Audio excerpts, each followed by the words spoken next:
A beautiful blonde in a fluffy red dress named Vishnahel Loravi Kismalos was the only princess of this cursed country.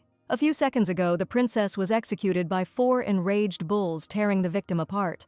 Our princess folded her arms and tried to understand why she was once again sitting in the death row waiting room. Vishnahel Loravi thought for a long time and assumed that she had most likely returned to the past, to the moment before her execution.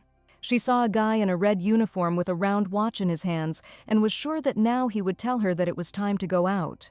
The man took out his pocket watch and, looking at the time, began counting down the seconds remaining until the execution. Vishnahel, hearing the man demand to get out, grabbed her head and began screaming that she was not going to do anything. The princess began to go crazy and did not believe that she had been returned back in time, even before the execution with the use of enraged bulls. She bit the iron bar with her sharp teeth and resisted, but the guards tied her up and she was sent off to be executed again. Vishnahel was tied by the head and limbs with ropes and did not understand why she had to relive this horror again. Closing her tear-stained eyes with terror, the princess began to pray to the god of her family's ancestors, the Kizomalos, hoping for their mercy. Princess Vishnahel recalled that her faith in the gods had weakened recently, and her offerings to them were rather meager. The princess clasped her hands and feet and swore that if God appeared to her, she would dedicate every second of her life to serving him faithfully. Suddenly, a golden-haired boy dressed in Greek clothing appeared and informed Vishnahel of his arrival.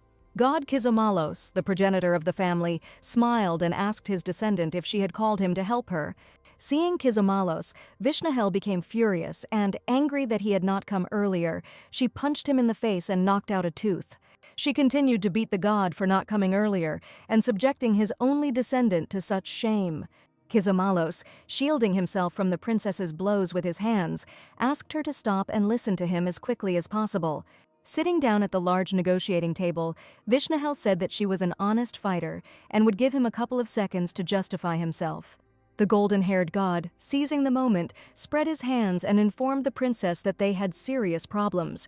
Vishnahel continued to beat the god for allowing her father to destroy the country, and the golden-haired one justified himself by saying that his power had weakened. The princess was confused and stopped beating him after hearing that his divine power had indeed weakened. Kizomalos explained to the princess that the more immoral his descendants were, the stronger his divine authority became. Vishnahel stood there with her fist in the air, unable to understand why the god was uttering such an absurd idea about divine power. Kizomalos asked her to calm down and stop getting worked up prematurely, and to listen to his explanation on the matter. He explained that in order for divine authority to grow and strengthen, descendants must live the same way their ancestor lived, otherwise the family will decline. Kizomalos said that one should have lived by indulging in passion and vices and not acted like some kind of saint, and that's where they are. Vishnahel, seeing how golden hair hovered over the table and told her about the situation, could not believe his words. Having learned that the family's authority and power only grew if the princess behaved worse and more recklessly, she took a different path all this time. She recalled that all this time she lived correctly and followed her conscience every moment of her existence. But the princess realized that she did all this not because she wanted to, but because it was right. The reason she wanted to be the best was because she was the worst emperor in the history of the Kizomalos dynasty. Vishnahel was the daughter of this emperor and empress, which she did not like very much. He was nicknamed the Puppet Emperor because he handed out government positions for large sums of money. He had 20 official mistresses, and the number of illegitimate ones was simply countless. The worst thing was that the emperor was an uneducated idiot and did not understand, and did not want to understand, anything. He did not read any documents, especially those with seals, and entrusted them to ordinary servants to deal with them. People who didn't understand this did business as they pleased, raised taxes, and created loopholes for themselves to avoid paying them. In the end, the emperor, who left an indelible stain on the dynasty, was beheaded in the main square of the capital. Vishnahel thought this was fair until the duke appeared and sentenced her to be drawn and quartered. The princess understood that even if it had been poison or the guillotine, it was simply unfair to do this to someone who wanted to save the country. The duke stated that the princess did not see the suffering of the people and did not intervene until the emperor brought the country to shame and announced her execution. Vishnahel, who was being held by force by the guards, shouted that she did not agree with the duke's words and called him a dog. She claimed that she was trying to save her country and was not inactive, but was trying to ensure that the treasury lasted as long as possible. Vishnahel recalled her childhood. While she was locked up and learning to run the country, everyone around her was having fun as best they could. The princess wasted no time in training herself in martial arts, not sparing herself and falling from exhaustion without strength. Hooked up to a glucose drip, Vishnahel worked for her emperor, sorting through papers and documents. The princess did not understand why she was being humiliated so by the duke, who appeared out of nowhere, and she especially did not like the absurdity of being quartered because she did not behave recklessly. Kizumalos consoled the princess, who thought she had wasted her life, and asked her to get ready as soon as possible. The princess did not understand what she should do and how she should pull herself together if she was executed by quartering. The golden-haired man didn't hear her and continued, waving his arms, repeating that he and the princess had huge problems. Vishnakal attacked the god and began to strangle him, saying that the biggest problem was precisely the death of the last heir. Suddenly, the sound of gears and clock hands began to be heard. The princess stopped and began to listen to them. Kizumalos spread his hands and informed Vishnahel that he had borrowed some divine power to save her from death. His own power, unfortunately, was not enough to turn back time, so he had to borrow it. The princess had to gather all her divine power and repay the debt, otherwise she would be quartered again by enraged bulls. Kizumalos rose into the sky and told Vishnahel that she was a fool and needed to gather her strength until she returned to that day. The princess shouted that she was not a fool, but a direct descendant of the foolish ancestor god, and looked at the flying away Kizumalos. The golden-haired man smiled and said that she was absolutely right, continuing to rise higher. Kizumalos said that she would go back 16 years and asked her to gather as much divine authority as possible. The golden-haired man took out a microphone from somewhere and sang that 16 is the prime of youth. Vishnahel could not believe that Kizumalos was her ancestor god. She saw it as a shame. The golden-haired man suddenly began to apologize for his mistake and informed the princess that she would have to go through the execution again before regressing. Vishnahel burst into tears and began to smile from a nervous breakdown, realizing how much pain she would have to go through again. She didn't understand how incompetent her Kizumalos must be to allow his descendant to die twice. The golden-haired one encouraged his last descendant and said that he would believe in her until the end.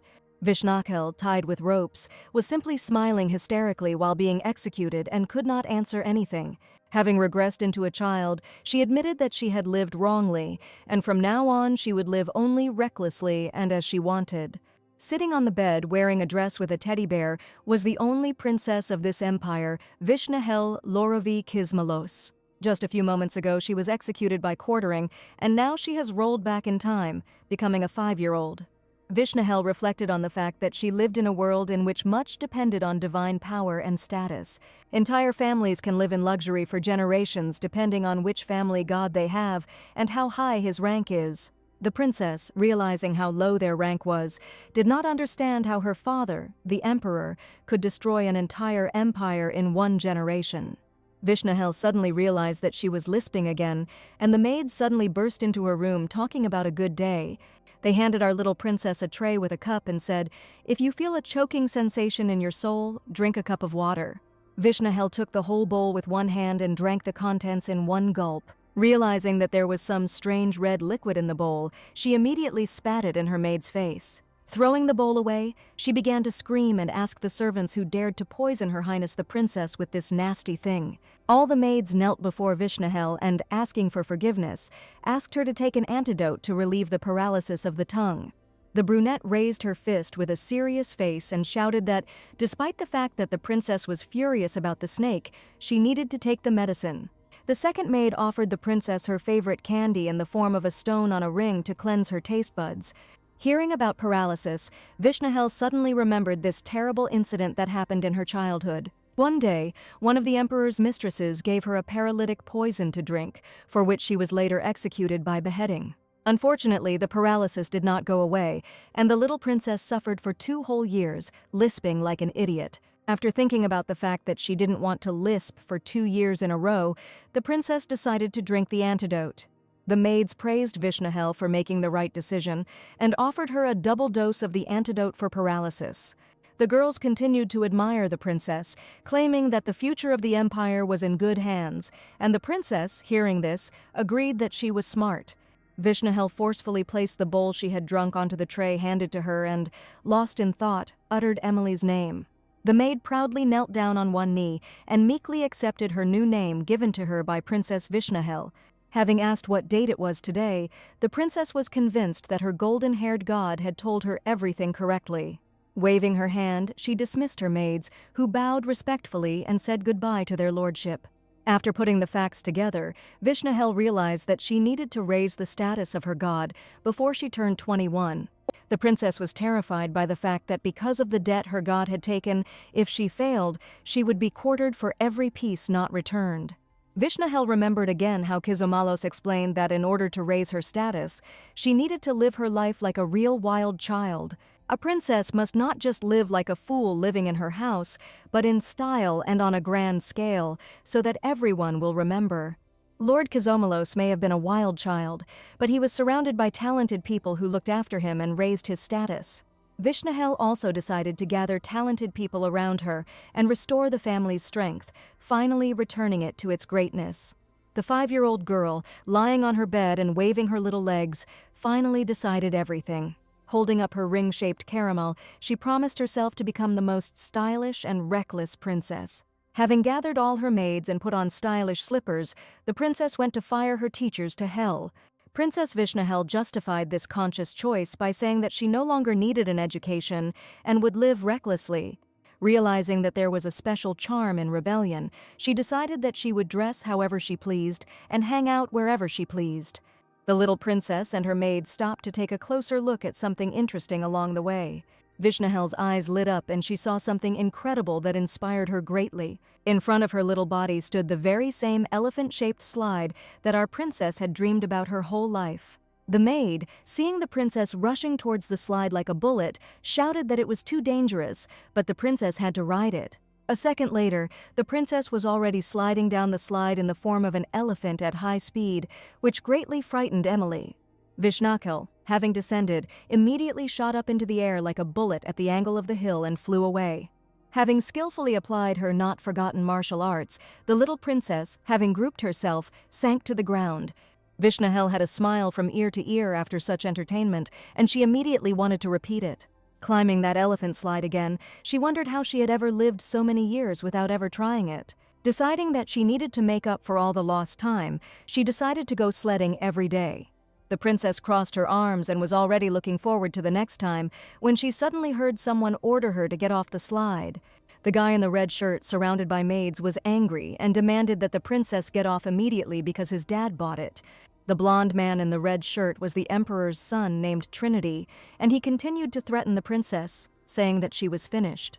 Vishnahel adjusted her jewelry with her left hand and, sticking her tongue out at the boy, asked if he even knew who she was.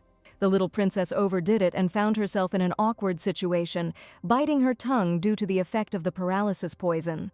The boy got angry and started yelling at the princess and vigorously shaking the elephant-shaped slide she was sitting on. Vishnahel, seeing what this brat was doing, became very angry and ordered him to stop shaking the slide.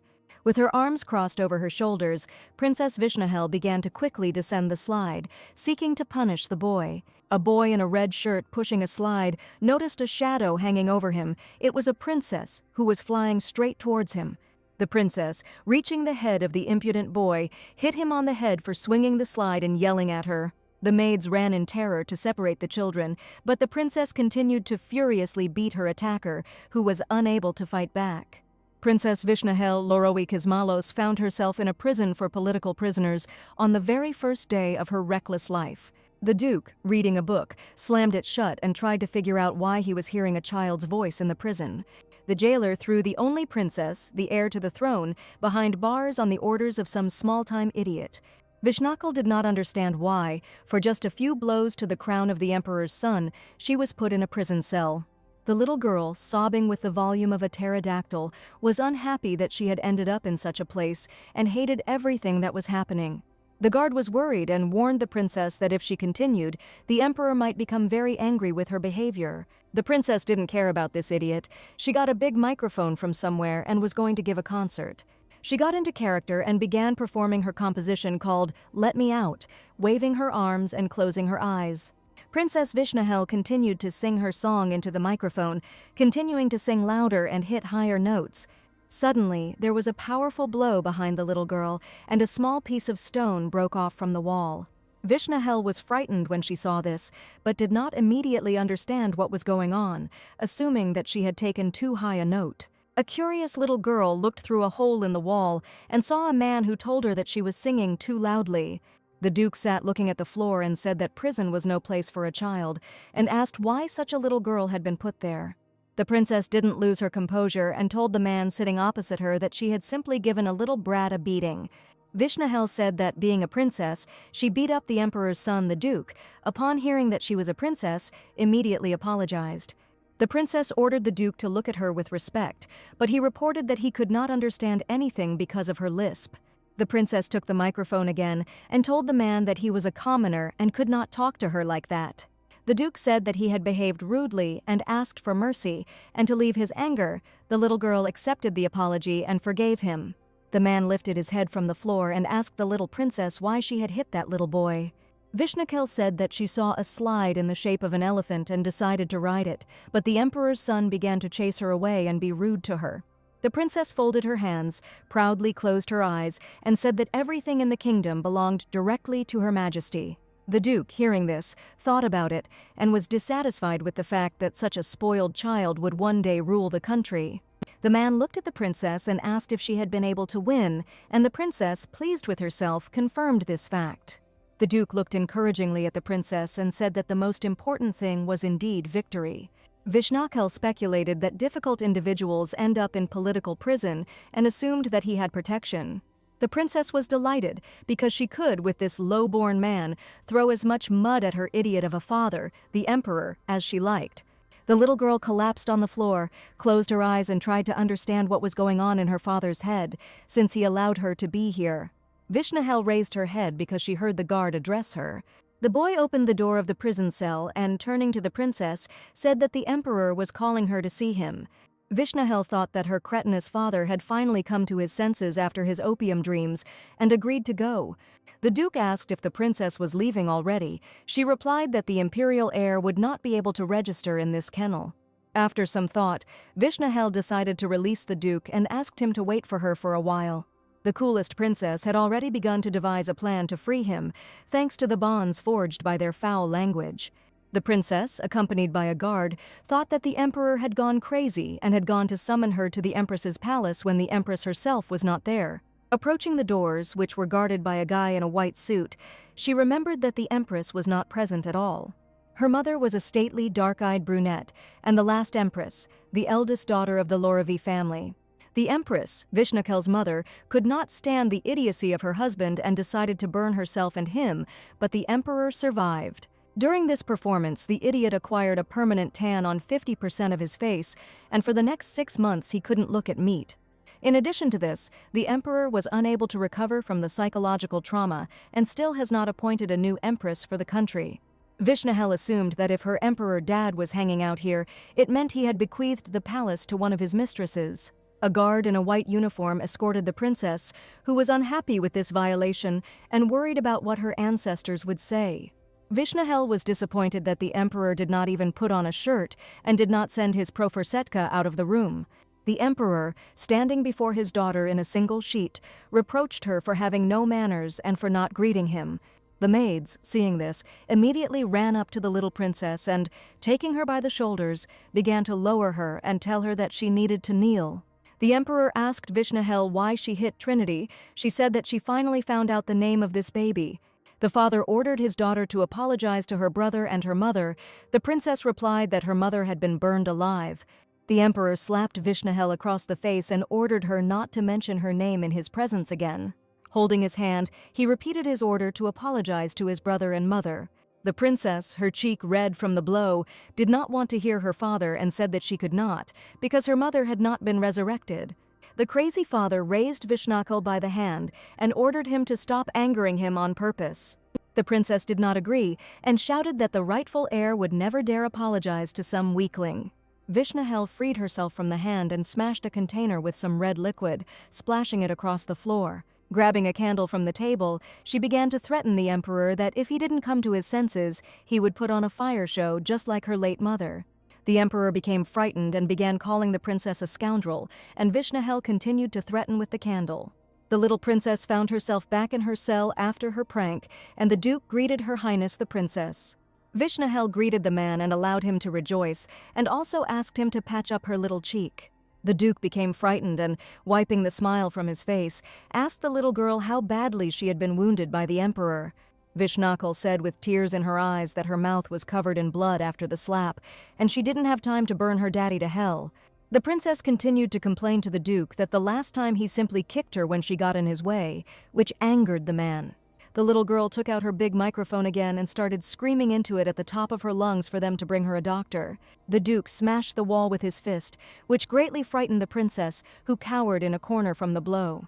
Covering herself with her hands, the princess said that she was shocked by the events happening to her and could not believe her eyes. The duke, blowing dust from his fist, looked at the little girl and asked how she was feeling and if everything was all right with her. The blonde Vishnahel, with a cut on her cheek, lost her voice and simply looked at the huge bearded man in her cell. The bearded duke looked closely at the baby and said that she looked like a small cookie called a gingerbread fish. The bearded man gathered his strength and with a powerful kick knocked down the locked iron door of the prison cell, surprising the little girl. Leaving the cell, he ordered the guard in red to protect the princess, to which he only wished him a safe journey.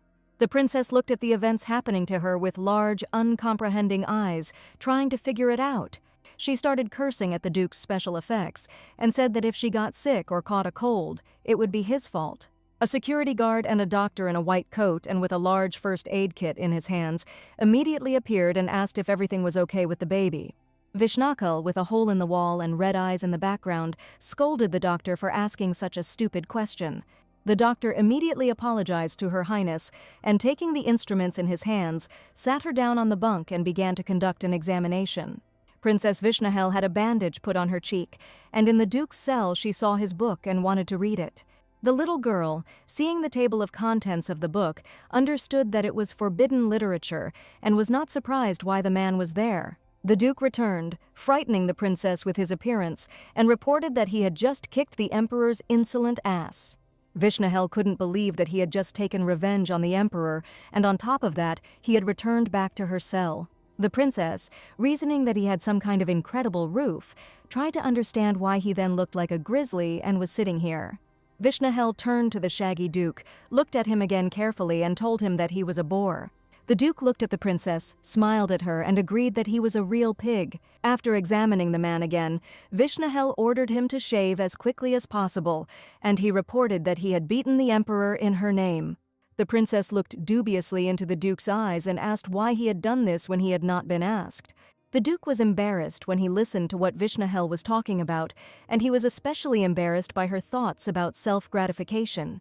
The princess reasoned that this was the greatest engine of progress, but is it worth it to desire the applause of the crowd and all the lights go out? The duke asked Her Highness to finish the lecture as quickly as possible, to which Vishnahel simply wanted him to control himself. The princess also reminded that one should be careful with forbidden things and not be so obvious with such books. Vishnahel was exhausted and was already yawning. Having informed her boar about this, the princess asked him to be quieter and went to bed.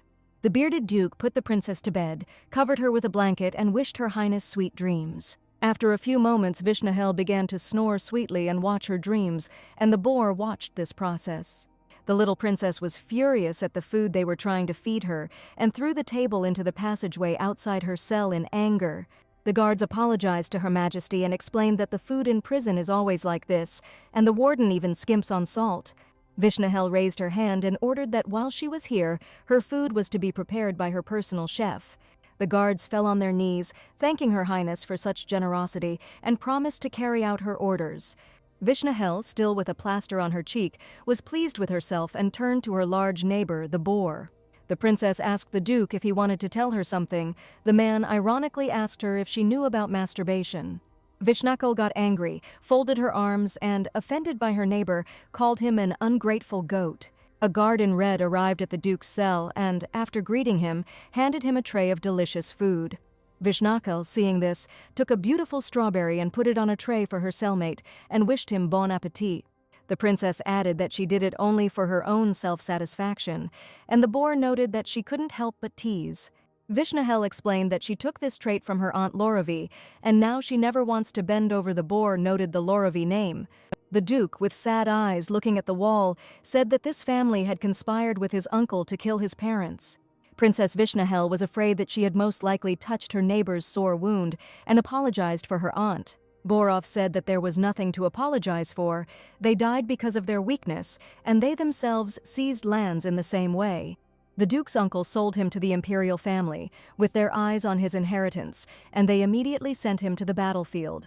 The Guardian did this, hoping that he would die in battle, but the boar survived, returned, and killed the uncle's entire family along with him. The Duke explained that his retribution was truly just, but he had come here to atone for his guilt. Vishnakul, hearing this, realized that he had a conscience, and judging by his beard, he had been atoning for his guilt for quite some time now. The Duke handed the tray to the guard, and the princess said that he needed to live his life and his youth, and not rot in prison. The princess addressed her neighbor through a hole in the wall and demanded that he offer her his hand. Vishnahel moved the box, stood on it, and grabbing the hand, began to remember something, closing her eyes. She tried to remember how to say it correctly, going through words like "in the name of the kitty" or "kitty," swore and just couldn't say it correctly. The Duke looked closely at the princess, who remembered and said, "in the name of the true ancestors of Kisomalos." Smiling broadly, she told the boar that she would forgive him for all the sins he had ever committed. Having ordered the Duke to continue living freely and to do what he wanted, she also ordered him to shave off his beard as soon as possible. Princess Vishnahel asked the boar to behave decently at their next meeting and told him to promise. The Duke was very pleased to hear all these words, and with a smile on his face he gave his promise to the princess. The boar, overjoyed, ran up the runway and kicked down the cell bars with all his might, surprising Her Highness again. Once outside, the Duke knelt down for a moment and thought about something for a moment. The guards did not resist him, but only wished him a safe journey again, and the man ran down the corridor. Vishnahel again did not understand anything, and simply watched with her mouth open what was happening in the next cell. Having come to her senses a little, the princess shouted after the boar about where he had rushed off to, and even without her. After the boar escaped from prison, Princess Vishnahel was asked to return to her chambers immediately. Most likely, one of the father's henchmen quickly drew up a release document to avoid being targeted. The little princess was already lying on her crib, chewing gummy worms and leafing through a magazine. She was already thinking about how to get rid of the emperor. Vishnahel opened her huge eyes in surprise when she saw something incredible in the magazine she was leafing through. It was boots with ducks on them. She remembered how she had dreamed of such boots all her childhood, but royalty were not allowed to wear such absurd footwear. Princess Vishnahel immediately jumped up and began calling her personal maid, Emily.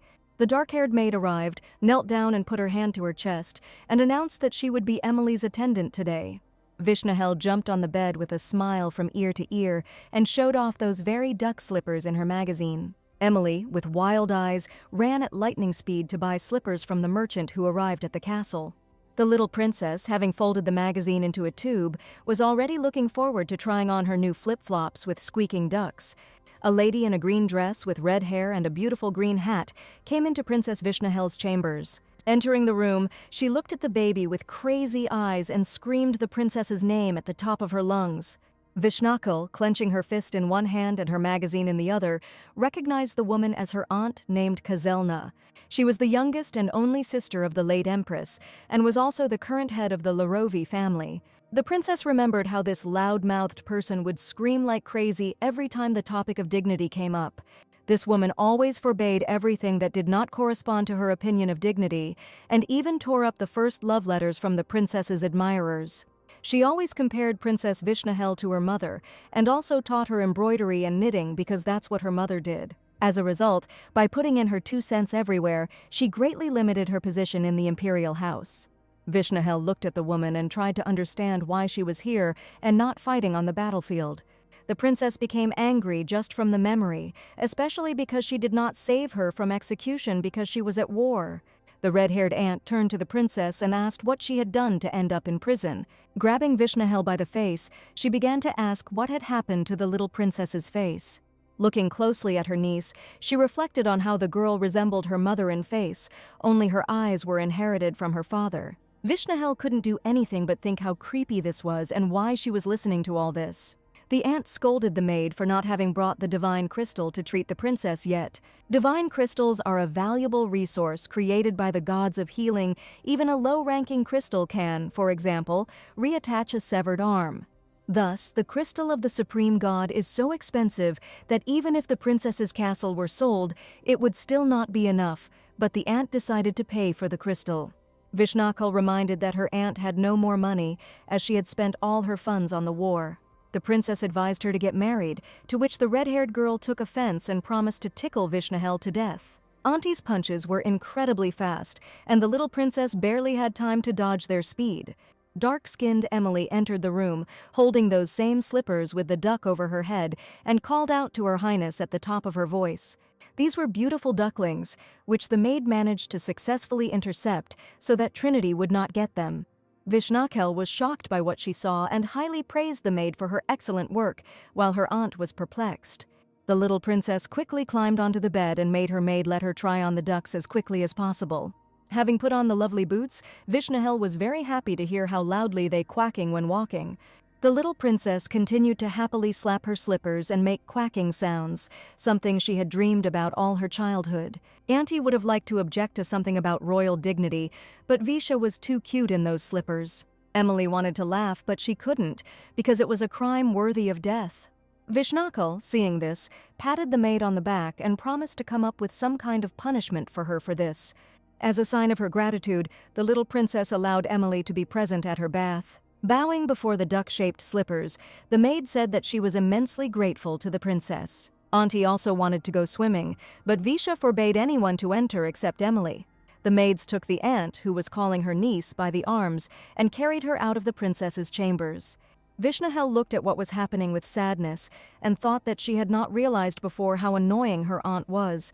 The little princess, having taken a bath with a towel on her shoulders, sipped something from a glass, seeing a small kitten in it.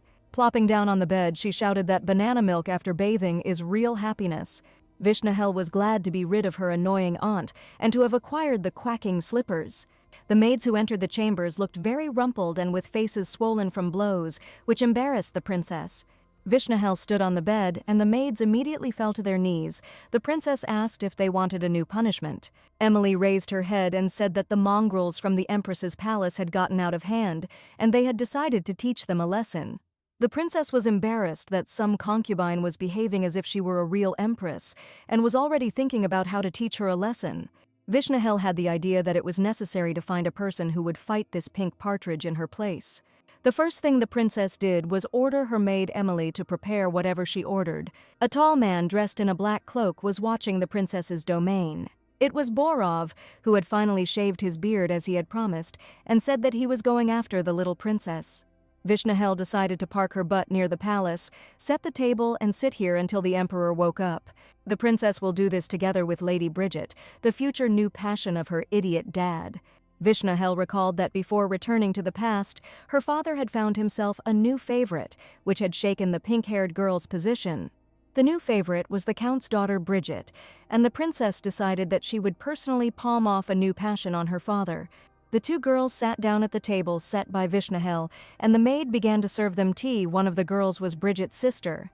The princess decided to wait until the mistake of nature woke up and push one of the girls right into his arms. Vishnahel was stunned because she suddenly realized that she had no idea what the people sitting over tea were talking about. The little princess has spent her entire life studying and working, and doesn't understand these kinds of parties at all. Smiling and looking at her reflection in a cup of tea, the princess tried to think of a topic for conversation. Finally, the best topic came to Vishnahel's mind, and looking at the smiling girls, she began the conversation. With a serious face and holding out her hand, Vishnahel asked the girls what they thought about taking the fortress of Laruris. The girl, hearing such a question, was a little confused and asked whether the princess was talking about the construction of the kingdom of Medea. And then their imaginations ran wild, and the ladies found themselves at a table with a map and were discussing poisoning food to weaken the fortress. Vishnahel, putting on dark glasses, said that with such a reinforced concrete defense, it would be easier to poison the water. The girls were inspired by the theme and began actively developing the idea of capturing the fortress and weakening the enemy. Princess Vishnahel was very confident in maintaining the conversation and was carried away by their talk. Vishnakel became engrossed in the conversation and began to describe a detailed plan for an attack on another state, which frightened the ladies. The sisters became very nervous upon hearing such reasoning and asked Her Highness to stop at this point. Vishnakel had to continue talking about the fortress and also blurt out something about mothers and daughters because the father did not want to wake up. Suddenly, someone came, slamming their foot on the ground, and asked who dared to shout so loudly near the emperor's palace. The princess, delighted by the arrival of the evolutionary error, and also her father, hoped that he would take one of the girls. The sisters lowered their gaze, stood up, placed their hands on their chests, and began to ask forgiveness before His Majesty the Emperor. The Emperor, with his hands folded behind his back, cursed that he had not been able to rest well, and now they would pay dearly for such an insult. The sisters were deeply distressed by what had happened and promised to submit to any will of His Majesty. The Emperor, taking advantage of the situation, came up from behind, put his arm around the sisters' waists, and invited them to listen to their justifications. Vishnakel, looking at this picture, assumed that now the favorite is not one of two, but two at once. The little princess, watching what was happening, concluded that her daddy was simply hopeless. After the idiot emperor had new favorites, the pink-haired bitch's arrogance immediately diminished. Vishnakel, observing the favorites, noticed that they were doing even better than she expected. Christmas was approaching in the kingdom, and each god had to give his precious gift to one worthy person. Only the official successor of power had the right to receive the gift, and since divine power worked according to seniority, it was the eldest who received the entire jackpot. Vishnakel also celebrated her birthday after Christmas, but since her god's power had run out, instead of a gift, she would pay off his debts. Suddenly, little Vishnahel's worried red-haired aunt appeared in her path. She grabbed the little princess in her arms, lifted her into the air, and was scolded by the girl for such behavior. The aunt wrapped her niece in her dress and asked her to hide her head and not to utter a single sound. She carried the baby, hidden in a dress, out of the castle, saying that most likely it was Tyrant who attacked them. Vishnahel thought the name sounded quite familiar and peered out of the dress with curiosity. She imagined herself sitting on her aunt's lap, dressed as Santa, making wishes, thinking it was a surprise. Unfortunately, this was not a surprise, and the castle was attacked by some elite squad of fighters. The aunt, seeing the battle taking place, tried to escape from the castle as quickly as possible and save little Vishnahel. The little princess thought that in this confusion, her daddy would be killed and that it would be the best Christmas present. Vishnakel, seeing the enemy detachment, did not understand why they were going on such a suicidal mission, especially when her aunt was known as Storm of Explosions and served in the Imperial Army. Suddenly, a guy appeared on the way to Vishnahel and the rescuing aunt and addressed the woman by name. It was a young, tall guy in uniform. He put his hand on my aunt's shoulder and asked her to stop.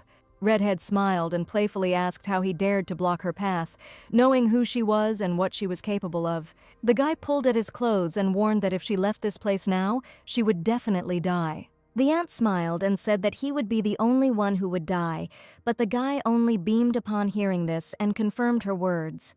The aunt was very surprised and asked if the Duke really did not want to harm Her Highness the Princess. The guy, continuing to hold on to his jacket, repeated that he really wanted them to go with him. Opening his cloak, he was wearing a Shaheed belt and threatened that if they did not agree, they would all die. The aunt called the guy a psycho who wanted to blow up half the palace and hugged her niece as tightly as she could. The guy said that he was saying this in all seriousness and was not threatening them, but was simply following the orders of a certain Ende. He said that Ende is not serious and can hang around for years, and then asked to be given divine power and so on. Vishnakel was tired of all this fuss and asked her aunt to let her go as soon as possible. The aunt continued asking the guy how exactly he was connected with Ende. He explained that he killed his relatives. The princess and her aunt were horrified to hear this and began to sympathize with the loss of the young man. The guy laughed and said that they had asked for it themselves, doing all sorts of things, which reminded Vishnakel of someone. The little princess, finally free, took her aunt's arm and asked the boy to walk them home. Vishnahel was in a hurry because she wanted to see this stranger named Enda as soon as possible. On the throne stood that same boar with the shaved face, and his legs lay on the back of the most stupid emperor. The palace of the idiot father Vishnakel was slightly destroyed, the roof was especially damaged and the walls were cracked. The guy opened the door for his aunt and the princess, and the little girl announced her arrival to the entire hall. Vishnakal screamed at Borov because he dared to sit his butt on the throne, and her dad, kneeling, looked at his daughter in fear. The Duke replied that he hadn't seen her for a long time, and the princess had gained a couple of kilos, to which he received the legitimate answer that everything was fine with her, and he was a goat. Vishnakal continued to scold Borov, claiming that he knew nothing about her, and he asked where she had picked up such bad manners. The aunt bared her teeth and became furious, promising to kill all the idiots, even at the cost of the princess.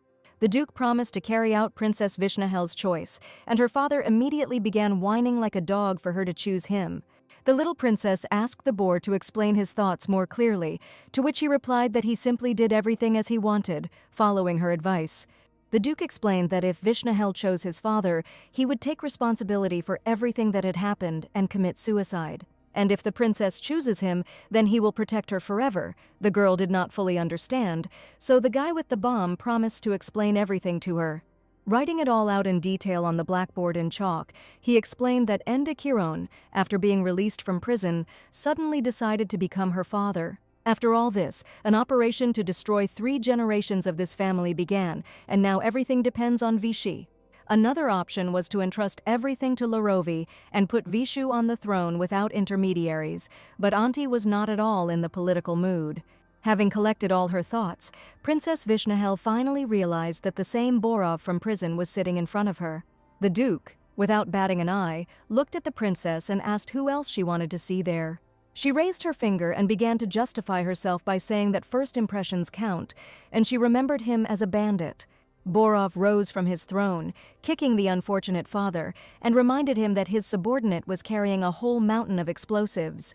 The princess, not very worried, patted herself on the head and praised the Duke for being such a crazy person. The Duke said that he often hears these words, and for him they will never be a compliment. The Emperor, kneeling, watched as Vishnahel called the Duke into another room to resolve the matter there personally. The unfortunate father suddenly began to swear at Vishu, but they immediately grabbed him and covered his mouth with a hand so that he would not allow himself to go too far. Vishnahel plopped down on the throne and ordered Borov to fall prostrate before Her Highness. The man obediently agreed. The princess, seeing how he obeyed, asked in surprise why he obeyed her orders at all. The Duke raised his head and asked why Vishnahel was asking him about this at all. She, clutching her head, reminded him that he had promised to commit suicide and did not understand at all why he was getting involved in this. The boar named the number 16 and asked if the princess would believe that he had gone back 16 years. Vishnahel, who was sitting on the throne, asked that he also returned from the past using time magic.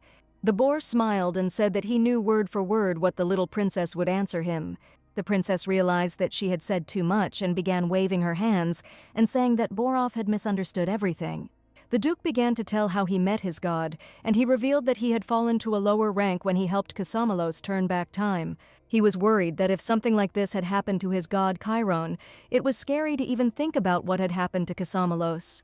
Vishnahel, having heard this story, fell a little out of reality and began to think about the gods and their history. The Duke continued to talk about his god Chiron and the restoration of his powers, and in the end asked how it all went for the princess. Vishnakal shared that the day was like a broken record, repeating the same series of tortures.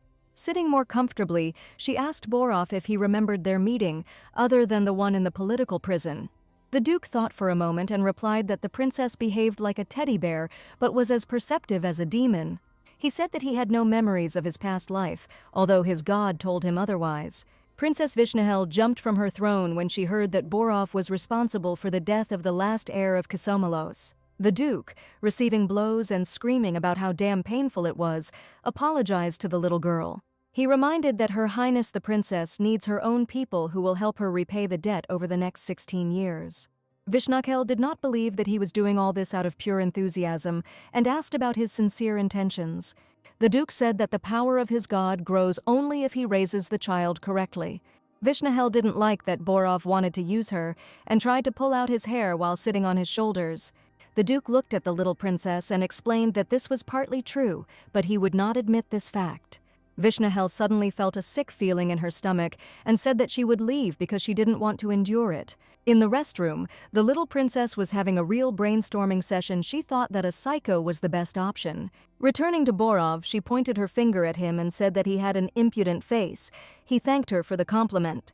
Vishnahel called the Duke a blockhead and, informing him that it was not a compliment, called him back to the throne room. The little one entered the hall and, waving to Borov's cousin, informed everyone that they had returned from the meeting. The red-haired aunt immediately asked Vishnahel how their personal conversation had gone. The princess jumped onto the throne with her feet and ordered her boar to kneel before her. The Duke obediently knelt before Vishnahel and, closing his eyes, began to wait. She looked down at him, putting her hands on her hips. Placing her hand on Borov's head, she began to say that Vishnahel Lorovi proclaimed him his father. The Duke, hearing this, took Vishnahel in his arms and said that he now obeyed her orders and also acquired guardianship. The boar, holding the little princess in his arm, vowed to return the throne to the princess on the day she came of age. The emperor shouted after his daughter, not understanding why she had treated him this way, and the guards had to take him to the country palace. Vishnahel, sitting in Borov's arms, looked at him and thought that they were taking him away because he still didn't understand anything. The Duke informed his new daughter that this was only the beginning of their long journey together. Vishnahel looked at Borov and told him to stop chatting and ordered him to announce it to everyone. The aunt and the Duke's cousin smiled and prepared to listen to the announcement. The princess also prepared herself and heard that Endekiron was installed as the new emperor by the rightful heir of Kisumalos. Raising his hand, the new emperor declared the beginning of the first year of the Enda era. The person responsible for the documents wrote an agreement between Vishnahel and the Duke regarding her accession to power upon reaching adulthood. A document was also drawn up accusing the former emperor of being incompetent and guilty of the death of the empress, and he was also sentenced to death. Vishnahel ordered it to be recorded that the seizure of the palace was her initiative in order to protect her Borov from responsibility.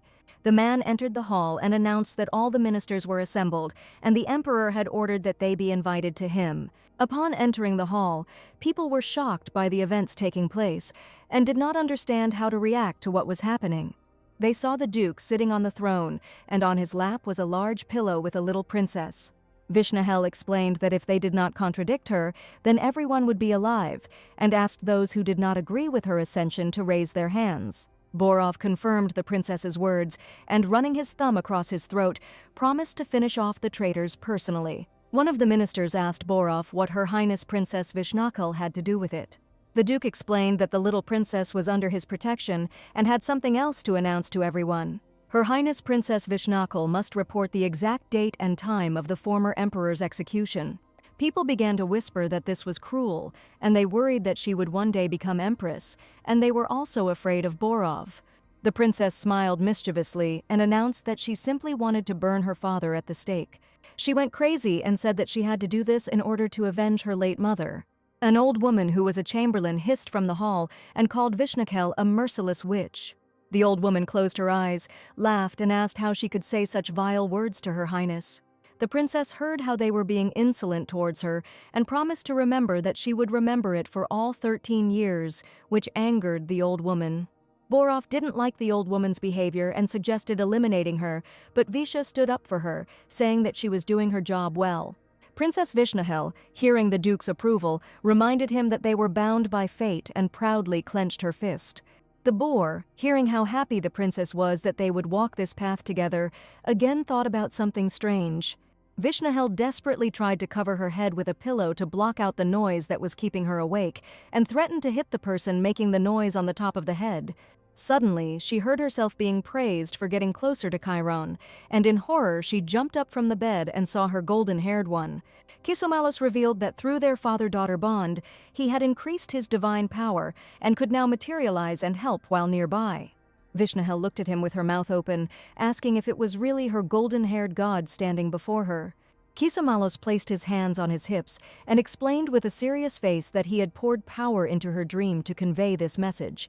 The princess asked God not to start lecturing her because she had never received such messages. Vishnahel scratched her head and asked why the strength had returned because of the father-daughter bond, and not because of her dissolute life. Kisumalos called her a fool and said that she shouldn't be lazy, but rather needed to gather allies around her, then her divine power would increase. The golden-haired man was dissatisfied with the princess's question about 100 fathers and was indignant that he was getting wayward heirs. Raising his finger, he told the princess that bonds are not only formed between a daughter and a father. He explained that family affection, love, loyalty of friends, and even the devotion of vassals are also bonds. He folded his hands and made waves in the shape of a heart, saying that all of this was love. Vishnahel, sitting at her desk with a notebook, joyfully extended her hand and concluded that her father and God lost the throne because no one loved them. Kisomalos, having collected a small clot of energy in his hands, promised to tell the princess the fastest way to accumulate divine power. With his arms spread and a bright light radiating, he proudly shouted that it was necessary to have 100 lovers. Vishnakal, frightened, beat her chest with her fist and said that she would have only one husband, and they would live in peace and harmony, but God said that it does not work that way and it is not for her to decide. He said that although his grandparents were married only once, they had countless lovers. Vishnakel, having seen all this, vowed not to repeat it and did not understand at all how there could be 100 lovers. Kisomalos, raising his finger, explained that simply saying a phrase about love does not mean taking on responsibility. Having received a portion of insults from Vishnahel, he insisted that this was still the fastest way, and she should receive a lot of love. The golden-haired man wanted to continue, but suddenly he began to bleat, and Vishnahel asked why this was happening. He held his head but could not say anything except me, and slowly dissolved into thin air.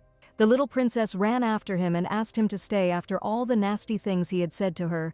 Vishnahel was already lying on her warm bed, and her room was illuminated by the morning light. She hoped that it was just a dream. The weather was fine outside, and the little princess was taking a walk, accompanied by her maid Emily. Because of yesterday's events, everyone was alarmed, and 3 rows of guards stood outside the princess's chambers.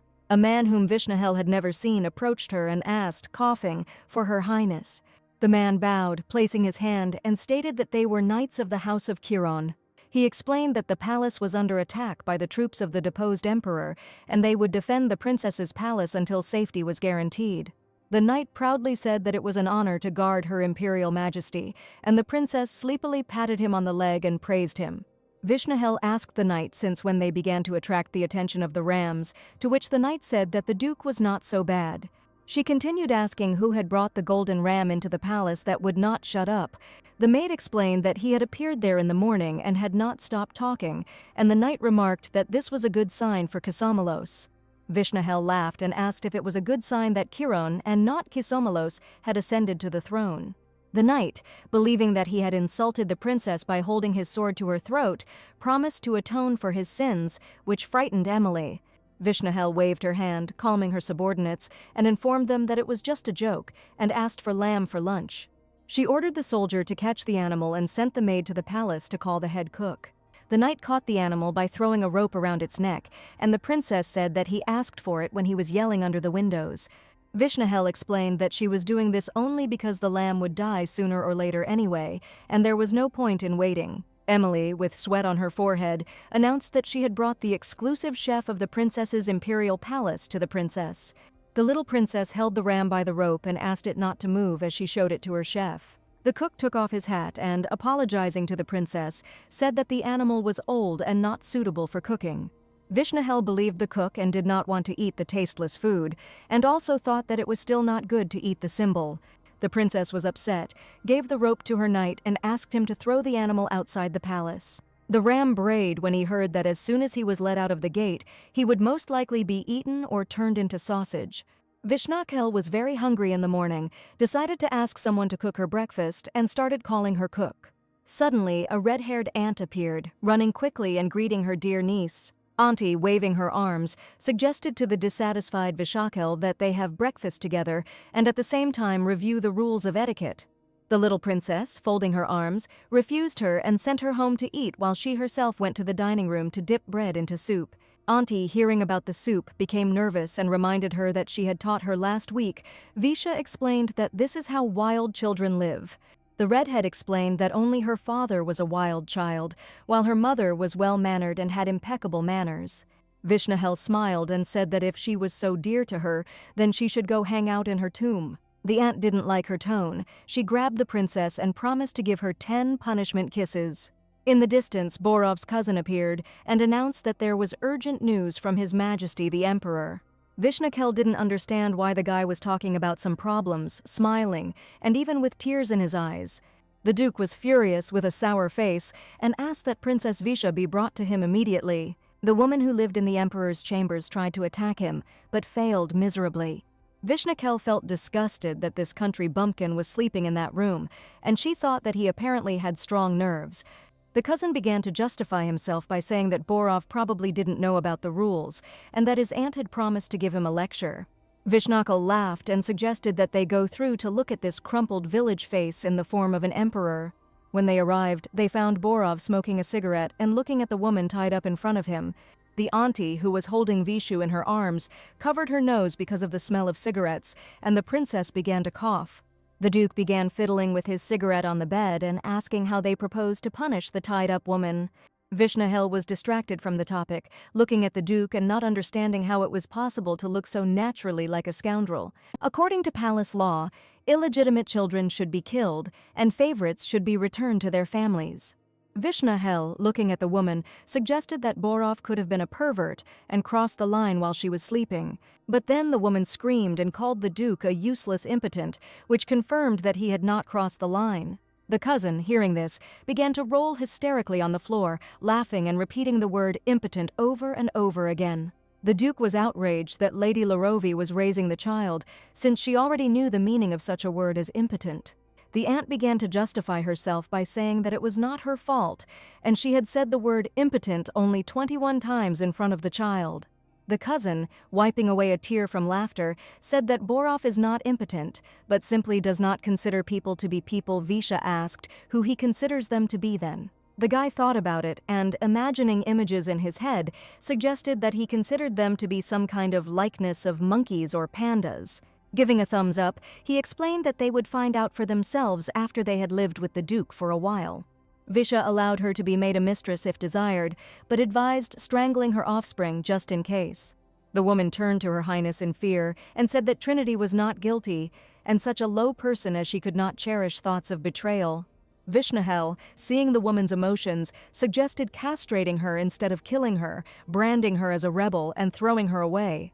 The Duke wished to do as Visha said, but the Emperor's mistress, who was being carried by guards, continued to call him impotent. She also wished for all the Kisomaloses to rot, which upset Vishnahel because she only cursed their family. The cousin wiped the little princess's ears and advised Her Highness to ignore these nasty words. The red-haired auntie approached Borov hesitantly and, coughing to get his attention, tried to convey something to him. She said that she didn't like him before, but when he listened to Vishu, her opinion of him changed, and the Duke explained that he didn't do it for Lorovi's sake. Borov left, calling the Lorovis thick-headed, which angered the aunt who thought he was showing off. Vishakel approached her aunt and explained to her that Borov simply didn't like the Lorovi family very much. The redhead scratched her head and couldn't remember when they had fought, but Visha assumed that it had been in past generations. The princess assumed that her grandmother was behind all this, but she knew that Lorovi and Kiran had not crossed paths. Remembering the image of Borov and his ancestor, she wondered why her grandmother had wanted to destroy Kiran. The Duke creaked his chair back and invited Aunt and Visha to the table set for breakfast. Somewhere in the distance, terrifying screams could be heard. The execution of the imperial group that had invaded the palace was taking place there. Vishnakel assessed Borov's stomach, which wanted to have breakfast before this bloody mess. The Duke, explaining that this was not a topic for discussion but information, said that he would change Visha's teachers. The aunt got furious and asked who he was to decide this, to which Borov retorted with the title of Emperor. Vishnakel, eating her breakfast with a spoon, shamed her aunt and asked her to calm down and sit at the table. The Duke, sipping tea, noticed that the Emperor's former tutor, the Chief Chamberlain, was positively glowing with enthusiasm. Remembering the scary image of the old woman and hearing that classes would start tomorrow, Visha dropped her fork in surprise. Vishnakel was confused by what she heard and showed no signs of life for several minutes. She tried to explain to Borov that the old woman had been unable to teach the idiot emperor, and she would certainly not be able to do so. The Duke ignored Visha's words and said that he had added imperial law, economics, and philosophy to her program. Auntie was nervous and did not understand how she would study such complex subjects without even knowing how to read. Borov looked at Vishnahel and asked the redhead how she was able to read Martin's Republican dialogues. The princess read something similar and then blamed the duke for her imprisonment. This is the proof. Vishnahel slammed her fist on the table in frustration and admitted that she had made a mistake in thinking that she would never see him again. She realized that she had to act now, otherwise the old woman would not give her any leeway and would not let her slack off any longer. Vishnahel realized that there was only one way out: to say that he reads picture books and pretend to be a fool. Borov, not appreciating Vishy's acting, announced that the meeting was over and he was going about his business. Princess Vishnahel, enraged, jumped up from her chair and attacked the departing duke, who continued to ignore her. Borov, seeing the princess's attack, easily pulled his shoulder back and dodged, looking at the child flying past him. Hearing Vishnahel swear, he forbade Lorovi from appearing in the princess's palace for a whole week. The duke ignored all other words from the ladies and calmly walked away on his important business. Vishnahel refused to accept reality until the very end and, hanging on Borov's leg, continued to scream. The new emperor, with Visha on his leg, opened the doors with both hands to spend his first day of state. Having thrown the little princess off his foot, he looked around his domain and was ready to begin. Entering the throne room, the emperor sat on the throne, and upon hearing that there were no reports, he decided to attend to personal matters, continuing to ignore the princess. The man with the sheet of paper apologized, looking at Visha lying on the floor, and said that the reports were still there. The little princess stubbornly continued to be capricious, crying and demanding to catch some butterfly. Vishnahel fought to the last, rolling on the floor and sobbing right under the emperor's throne on his first day of state. The princess found herself in her bed with a crumpled face, trying to remember why she was there at all. Vishnahel remembered how she had passed out right in the throne room, having failed to get a refusal to conduct the training. The little princess blamed everything on the damned people who had really tormented her. Visha was furious and punched herself because after so much effort, everything turned out to be useless. Suddenly, Vishnahel was distracted and stopped her hysteria as she heard a man addressing her. The knight held a round aquarium with a beautiful butterfly in his hands and said that His Majesty the Emperor had given it to her. Visha was, of course, pleased and hid her smile, but she continued to be mean and say that she was simply being bribed. She looked with curiosity at the aquarium with flowers and a beautiful blue butterfly flying in it. Vishnahel asked the knight if the emperor himself had caught her personally for her. The man, placing his hand on his chest and bowing, confirmed this and said that the butterfly had been caught by the emperor in his greenhouse. Visha realized what personal matters Borov was talking about and was very happy as she looked at her new pet. The knight bowed good-naturedly to the princess once again and promised to convey to the emperor that Vishnahel was delighted with the gift. Visha jumped for joy and asked her maid Emily to bring her some colored paper and a pen. The princess decided to demonstrate her origami technique and wrote a letter in which she once again asked to cancel the lessons. Carefully folding the letter and origami into the shape of a beautiful butterfly, she ordered Emily to take it to His Majesty. The maid, noticing the beauty of the butterfly, suggested placing the emperor's gift next to Vishy's bed. The little princess looked closely at the insect again, and putting her finger to her chin, began to think. Having told the maid that the butterfly was quite disgusting up close and that it would be cramped in the aquarium, she asked to let it out and jumped off the bed. Landing on the floor, she told the servant that she wanted to go outside and ride her bicycle. The maid was glad that Vishnahel was finally behaving like a child and not trying to keep up appearances. All this time, Visha desperately wanted to play and have fun, but she restrained herself, devoting time to her studies. Every time the maids wanted to help her, Vishnahel refused for the sake of preserving her dignity. The maids felt sorry for the princess, but they could do nothing without their master's order. Emily thought it was presumptuous to think that way, but she wished the little princess as much happiness as possible. She recalled how hard Vishnahel had been through one of the dark incidents. The maids knew that the first Emily was alive when Her Highness was very young. Emily's maid was the chief and also the trusted confidant of Her Majesty the Empress. Little Princess Vishnahel trusted her maid Emily more than anyone else in the palace. Unfortunately, disaster was inevitable, as Emily, who often accompanied the Empress, attracted the attention of the Emperor. After the death of the Empress, the Emperor ordered her to appear in her chambers, but the maid dared to disobey the order. Because of this, the Emperor became furious and ordered the maid to be severely beaten for her disobedience. Eventually, the wounds from the emperor's furious beatings were too severe and became inflamed. Unfortunately, Emily's maid couldn't take it anymore and died from her injuries. Emily's death struck Her Highness the Princess with devastating force. Even after a long time, the memory of this event chilled the blood of the maids. Little Princess Vishnahel sobbed uncontrollably from the loss until she began to convulse. The maid recalled how the princess fainted and remained unconscious for 2 whole days. When Vishnahel woke up, the maid began to tell her about Emily's funeral as quickly as possible. The little princess, hearing this, did not understand what the maid was talking about because she had forgotten about Emily's existence. From that day on, Visha began to call every maid working in the princess's palace Emily. Oddly enough, in recent days Vishnahel has begun to change, throwing tantrums and frolicking like a real child. Lately, her speech has become quite rude, and she can even call the servant a brat. The maid proudly raised her fist and vowed to serve Her Majesty the Princess no matter what. Every morning the maids rose with thoughts of Her Highness and trained their bodies with hundreds of grateful blows. The maids tried to express their devotion to Her Highness with every fiber of their being and delighted those around them with this. They took out the most luxurious goods straight from the royal treasury for their little mistress. The maids set themselves the goal of becoming the most outstanding ladies-in-waiting, worthy of Her Majesty. After a fun bike ride, Vishnakal sat down on a step with a bottle of water and rested. She thought that there was nothing better than a glass of cold water after a good sweat. The knight and his maid Emily admired how incredibly and impressively Her Majesty drank water. Vishnahel was very pleased with herself and the exceptionally busy day. She loved being a princess. Suddenly, a scary old woman crept up to the little princess and asked if she had fully enjoyed her freedom. The chamberlain informed Vishakhel that screaming as if she had seen a monster was the height of bad manners. The little princess quickly realized that if the old woman caught her now, she would have to learn, and began to run away on her bicycle. The chamberlain immediately snapped her finger and summoned the servants who had jumped out from behind her and set off in pursuit. The servants immediately caught the princess and, taking her and her bicycle in their arms, carried her to the old woman for training. The chamberlain said that today they would undergo testing and tomorrow they would begin the curriculum. Vishnakal called her names and pointed out her wrinkles, and the old woman, laughing, said that for her age this was normal. The servants put the princess's bicycle on the ground, and she said that this was not an old woman, but a monster.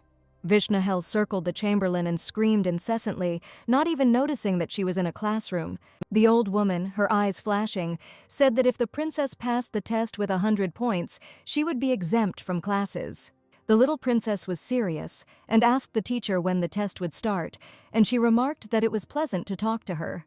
The old woman handed the princess a test and informed her that the test would last an hour and that all the questions would be either short answer or multiple choice. Vishnakal was confident in her abilities and knew that she had already completed the course and was ready for the questions for 5-year-olds. The little princess looked at the mathematical analysis and questions in the imperial dialect for her. It was like 2 fingers on the pavement. Visha confidently raised her pen with the dough and announced that she had finished the work. The old woman noted that she had completed it in half an hour. The teacher asked if Her Majesty was sure that the work had been completed correctly, to which Visha handed over the sheet again. Watching the old chamberlain take the test, Vishnahel was already anticipating how she would fail in her trap. The little princess was already dancing with her maid and planning how she would have fun in the near future. The old woman carefully studied the test completed by Visha and, clutching the sheet of paper, nervously muttered that she understood everything. She smiled and said that at first she didn't understand the emperor's idea, but after seeing the work, everything fell into place. Vishnahel was already rejoicing in her victory, pointing her finger at the teacher and ordering her to get lost far away into the fog. The old woman smiled at the princess and said that she would be happy to leave the classroom to prepare material for tomorrow. Vishakhel did not understand why she heard such an answer when she received the highest score, to which the old woman replied that it was only necessary to get 100. The chamberlain, pointing her finger at the test sheet, explained that Her Highness had scored 101 and failed it. Visha, having looked at the test again, was dissatisfied and accused it of deception and falsification. The old woman laughed evilly at the princess and said that she had been caught in the same way as her close relative. Her Highness was furious and threatened to cut off her head, to which the old woman only laughed, since she was under the protection of the emperor. From the room where the test was taking place, a cry of hatred for learning rang out throughout the palace grounds. Vishnahel had no intention of giving up and, having packed her things together with the maid, decided to run away before the end of classes. Slowly creeping forward, she thought she would outsmart the old woman and arrange an extracurricular activity for herself. Suddenly Vishnahel stopped, hearing the rather familiar sound of a bleating ram. The maid and Her Majesty froze when they saw the familiar animal they encountered on their way. The golden-haired ram, his eyes red with rage, looked with displeasure at the princess who had thrown him out. Visha, her mouth open in horror, could not understand how this damn ram had managed to get into the palace again. The ram shook his head frantically, stamped his feet and bleated, trying to communicate something to Her Highness. Vishnahel begged the animal to stop squealing and kicking, so as not to wake up all the inhabitants of the palace. The golden-haired ram jumped nimbly and landed with his hooves on a huge red ball. The little princess continued to be amazed by the animal and, clutching her bag, tried to remember. A picture appeared before her eyes of herself, accompanied by Emily, watching how skillfully the clown performed such tricks. Continuing to watch as the unusual ram continued to balance on the ball, she concluded that it had been training for a long time. The princess told the maid that it was none of her business and ordered her to continue escaping from the palace. The ram with golden wool deftly jumped off the ball and quickly ran after the fleeing princess. He grabbed Her Highness's dress with his teeth and listened to her tell him that he would be allowed to go to the barbecue if he did not let her go. The dress tore, and the lamb sadly fell down with a rag in its mouth, and Visha called it crazy. The animal bleated with tears in its eyes, looking at the princess running away with her maid. Her Highness and her maid sat comfortably under a blanket near a tree and enjoyed their drink. Vishnahel decided to take a long, good nap and then head out for a delicious lunch. Unfortunately, the plans were not destined to come true, as the loud word "attention" was heard in the air. Lady Loravi Kazelnu decided to use a billion-dollar explosion and asked everyone around to wear dark glasses to protect their eyes. The maid and Visha put the bottles to their eyes and decided to look at the explosion, which had never been used outside of combat. Her Highness suggested that her aunt had most likely found a common language with His Majesty the Emperor. Vishnahel raised her finger and, imagining, decided to explain what was happening to those who were not yet aware of the situation. From the very day that the idiot emperor was thrown out to the palace, types began flocking in, eager to start a massacre. The leader of these bloodthirsty thugs was a man named Zephyros, one of the three powers of the empire. Their faction is loyal to the Kasomalos line and will not tolerate Endakiron taking the throne without blood ties to the princess's line. That is why Zephyros decided that it would be right to put the legitimate heir of the Kasomalos on the throne. At this point, Auntie's use of the billion-dollar explosion means that she has sided with the Kirons. This fact is nothing more than a reflection of Endakiron's will that the princess should not be involved in his political maze. Aunt Loravi's ability is a clear indication of her readiness to engage in aggression. Everyone who knows about this ability of the aunt is afraid to enter into conflicts. Having settled comfortably under the blanket and holding the bottles to their eyes, the girls began to await the performance. A huge warhead was heading straight for the palace gates, ready to blow them to smithereens. The little princess and Emily admired Aunt Loravi's incredible strength. Vishnahel liked the fact that the emperor was still Borov, and it was he who would have to deal with all the problems.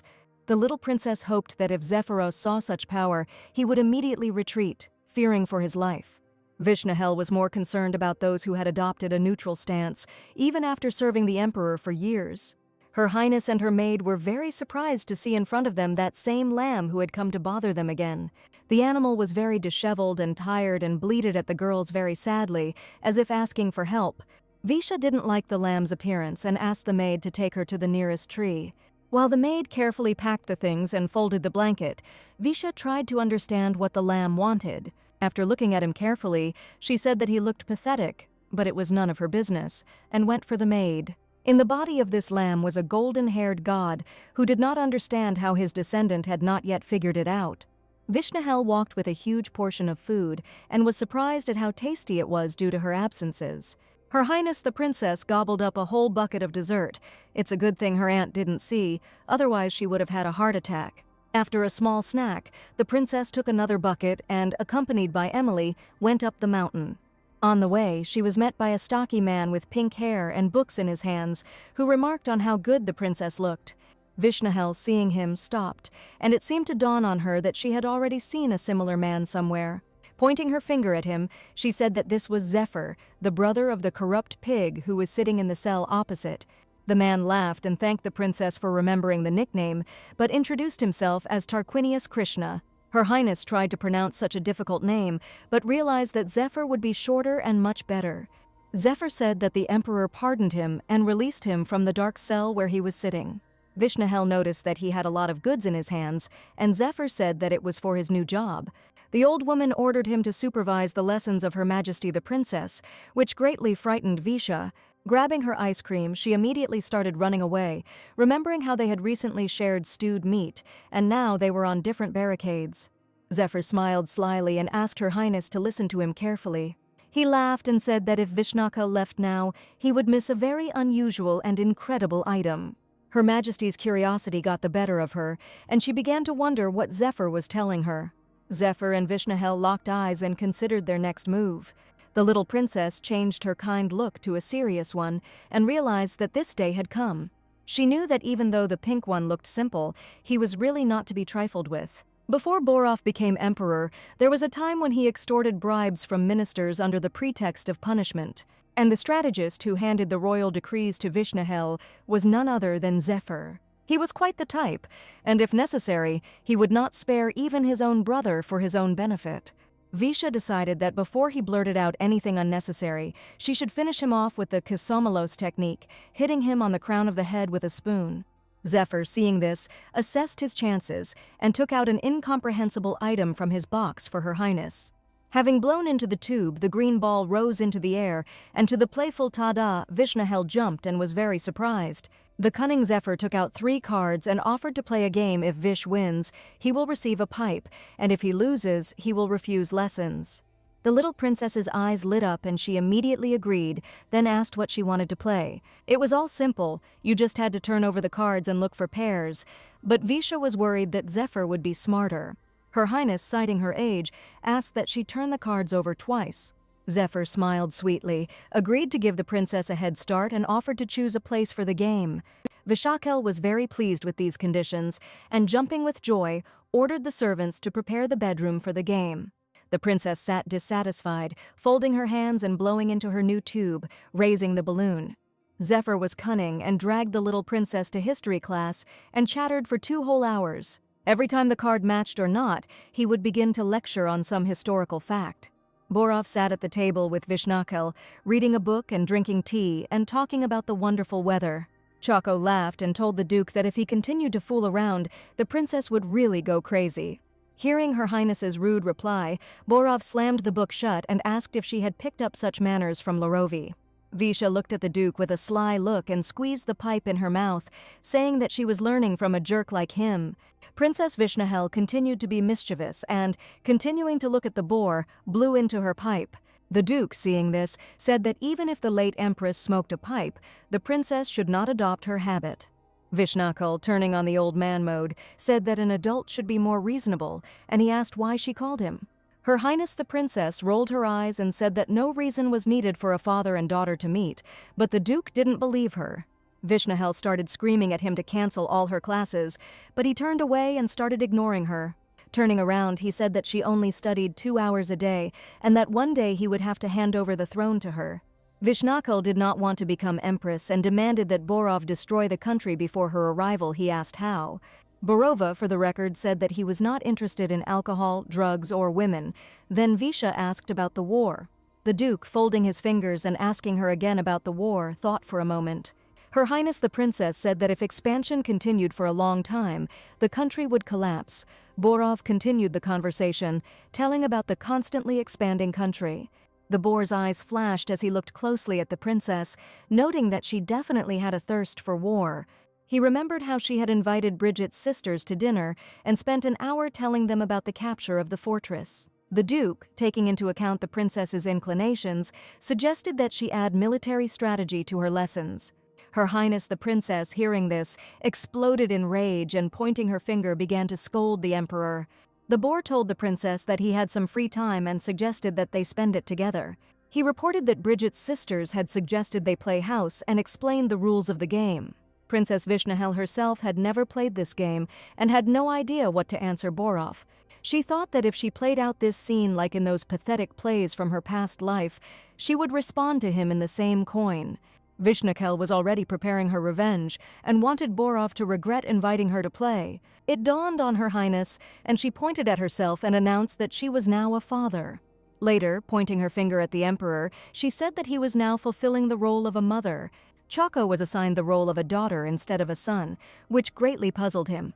Emily addressed Your Highness and His Majesty and indicated that the playing field was ready.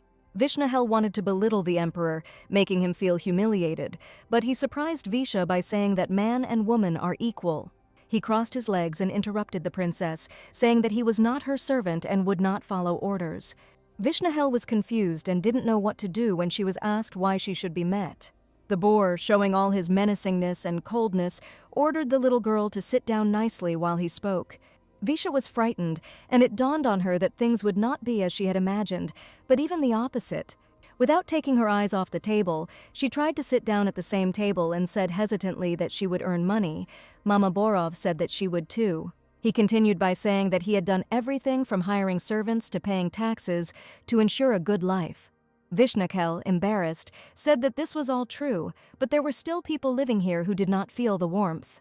Borov retorted that if she wanted unconditional love, then she either needed to live with her parents or get a dog. Visha exploded and said that there was no point in trying then, and suggested that instead of running after her, they should get a dog. The Emperor countered by saying that marriage is also a contract that is not based on pure love, and Vishnahel demanded a divorce. The cousin, seeing what was happening, took up arms and approached them, saying that he liked the way they were thinking. Taking his weapon from its sheath, he said that if people were not suited to each other, then it would be best for them to separate, and said that he would take her instead of her father. Hearing this speech, Borov stood up and said without emotion that the little rascal had finally shown his teeth. Chaco jumped forward to attack and told his mother that he had noticed the man much earlier. Borov dodged and asked how one could stoop to such lawlessness when it was one's father. Chaco explained that they had different blood in their veins and that Daddy initially fell in love with him. Borov, taking out his pistol, said that being loved by someone like him was a misfortune and he should be grateful to him. Vishnahel, observing this confrontation, came to the conclusion that this game was even worse and more disgusting than the plays. Watching these crazy people fight using real weapons, Visha was worried that someone might die. Her Majesty was frightened and ordered Borov and Choco to lay down their arms and stop the fight. The boys continued to fight with each other, and in the fury of the battle they did not hear the little princess at all. Vishnahel was very scared and started crying. She didn't understand why they continued to fight and didn't hear her. The old chamberlain's wife, seeing the men fighting, demanded with a menacing look that the fight be stopped. She was very unhappy and demanded that they explain what was happening. The tearful princess was very glad to see the headmaid, who asked how she was feeling. Gritting her teeth angrily, the old woman continued to demand answers as to why the princess was crying here and where the pogrom was coming from. Seeing the angry chamberlain, the emperor and his cousin, like guilty boys, sank to the ground and stopped fighting. The old woman accused them of drawing their weapons in front of Her Highness, which greatly frightened her. She reminded Borov that this had been his problem since childhood. He had not realized how much power he had, and he did not care. Vishnahel, hearing this, asked the old woman whether she had met His Majesty when he was a small child. The chamberlain ignored the question, putting Visha on the ground, and accused Borov of having read too much nonsense. Continuing to ignore the princess, she listened as Borov justified himself by naming the name of an authoritative author. The old woman stated that she had no connection with him and asked if the schedule for the coronation with Her Highness the Princess was ready. Borov looked guiltily at the chamberlain and informed her that the schedule was not yet ready. The old woman asked what they had been doing since they had found time to spend with the princess. Borov admitted that he had been playing house. The chamberlain felt ashamed of what she heard and decided that it would have been better to kill them in childhood. Borov remarked that this was too rude and asked if she would now cut their throats. Having hit Chaco on the knee, he stood up and said that he had promised Visha not to kill anyone, and that he had already grown up and become an adult. Vishnahel scratched her chin and concluded that the two had met in the past, but under what circumstances? The chamberlain, having listened to everything that Borov told her, closed her eyes and said that the schedule was already too tight. A special delegation from Astigais was already on its way. It was necessary to execute Helbatro and meet it the day after tomorrow. And after the execution, it is still necessary to hold the ceremony of His Majesty's ascension to the throne. The Chamberlain announced that Her Highness the Princess was also obliged to attend the event, which did not suit Vishu. This was necessary to grant legitimacy to His Majesty, who had no right to the throne. The little princess folded her arms, turned away and said that children had no place in state affairs. The old woman was expecting this answer, so she said that the special guest at the event would be Gisperon himself. Vishnahel was overjoyed to learn that a young hero named Gisperon would be there. Because his mother was of low birth, he received neither a surname nor recognition from the imperial family. At the age of only 14, he went to the battlefield and won his first victory in combat. He did not stop there and continued to fight and suppress rebellions, but at the age of 20, he gave his life on the battlefield. Vishnahel was very impressed to learn that this particular guy would be coming to them. The old woman confirmed that it would be that upstart who knew nothing but war and whom Visha adored. The little princess calculated that if she was now 15 years old, then the young man must be about 15 or 16 years old. Holding out her fingers, Her Majesty continued to count correctly and understand how much there really was. Vishnahel was shocked and did not believe that she would ever be able to meet him in person. She began to fawn over the old woman so that she would help her meet the love of her life. Her Highness considered it her greatest trump card to say that the old woman's character was better than that of any mother-in-law.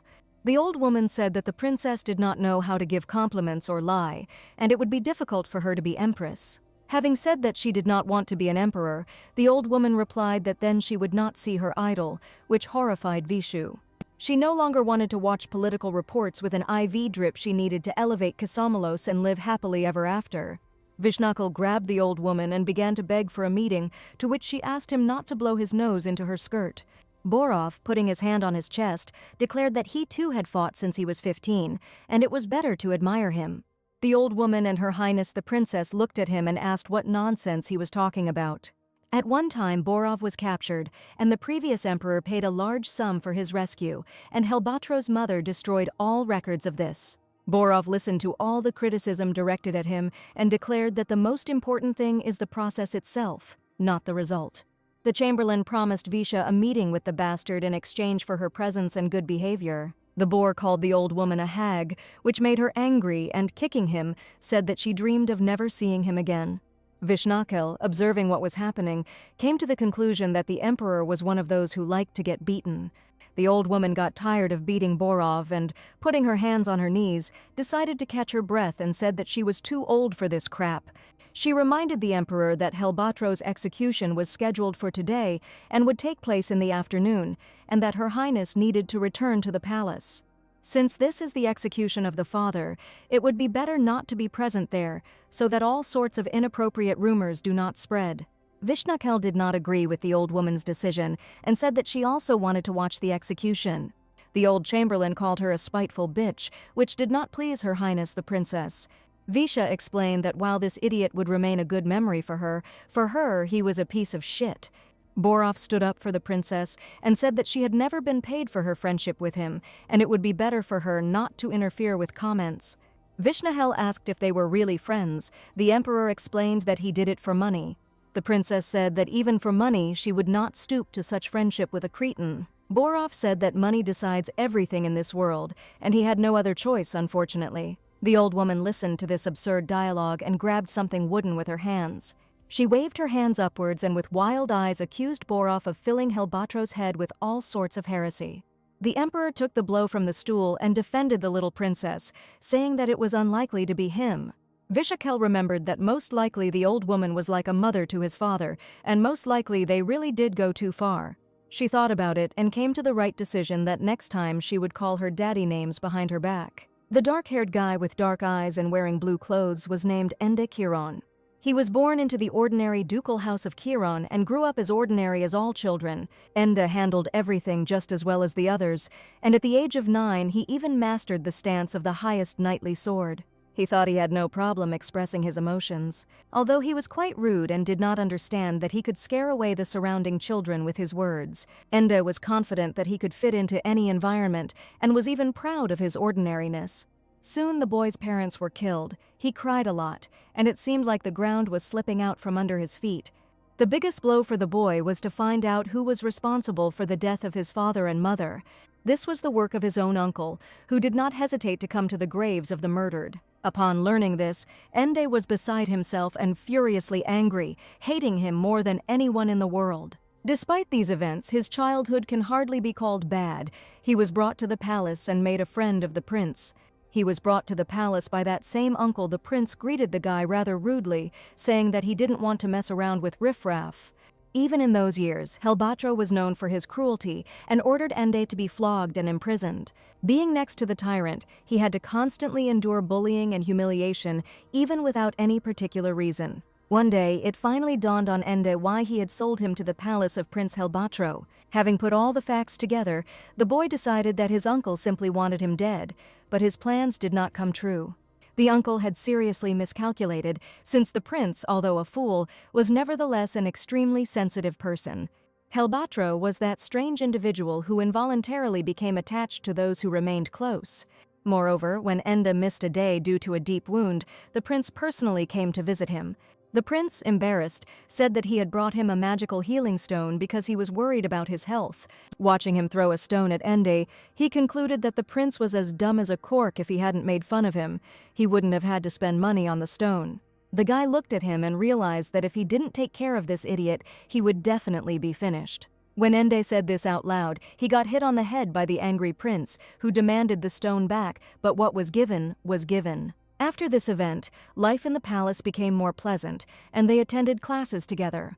Helbatro eventually changed his attitude towards Endo, as he envied him for being so good at the disciplines. He tried his best, but was unable to break this distance, and eventually stopped talking to Ende. Unfortunately, it was these events that marked the beginning of the disaster.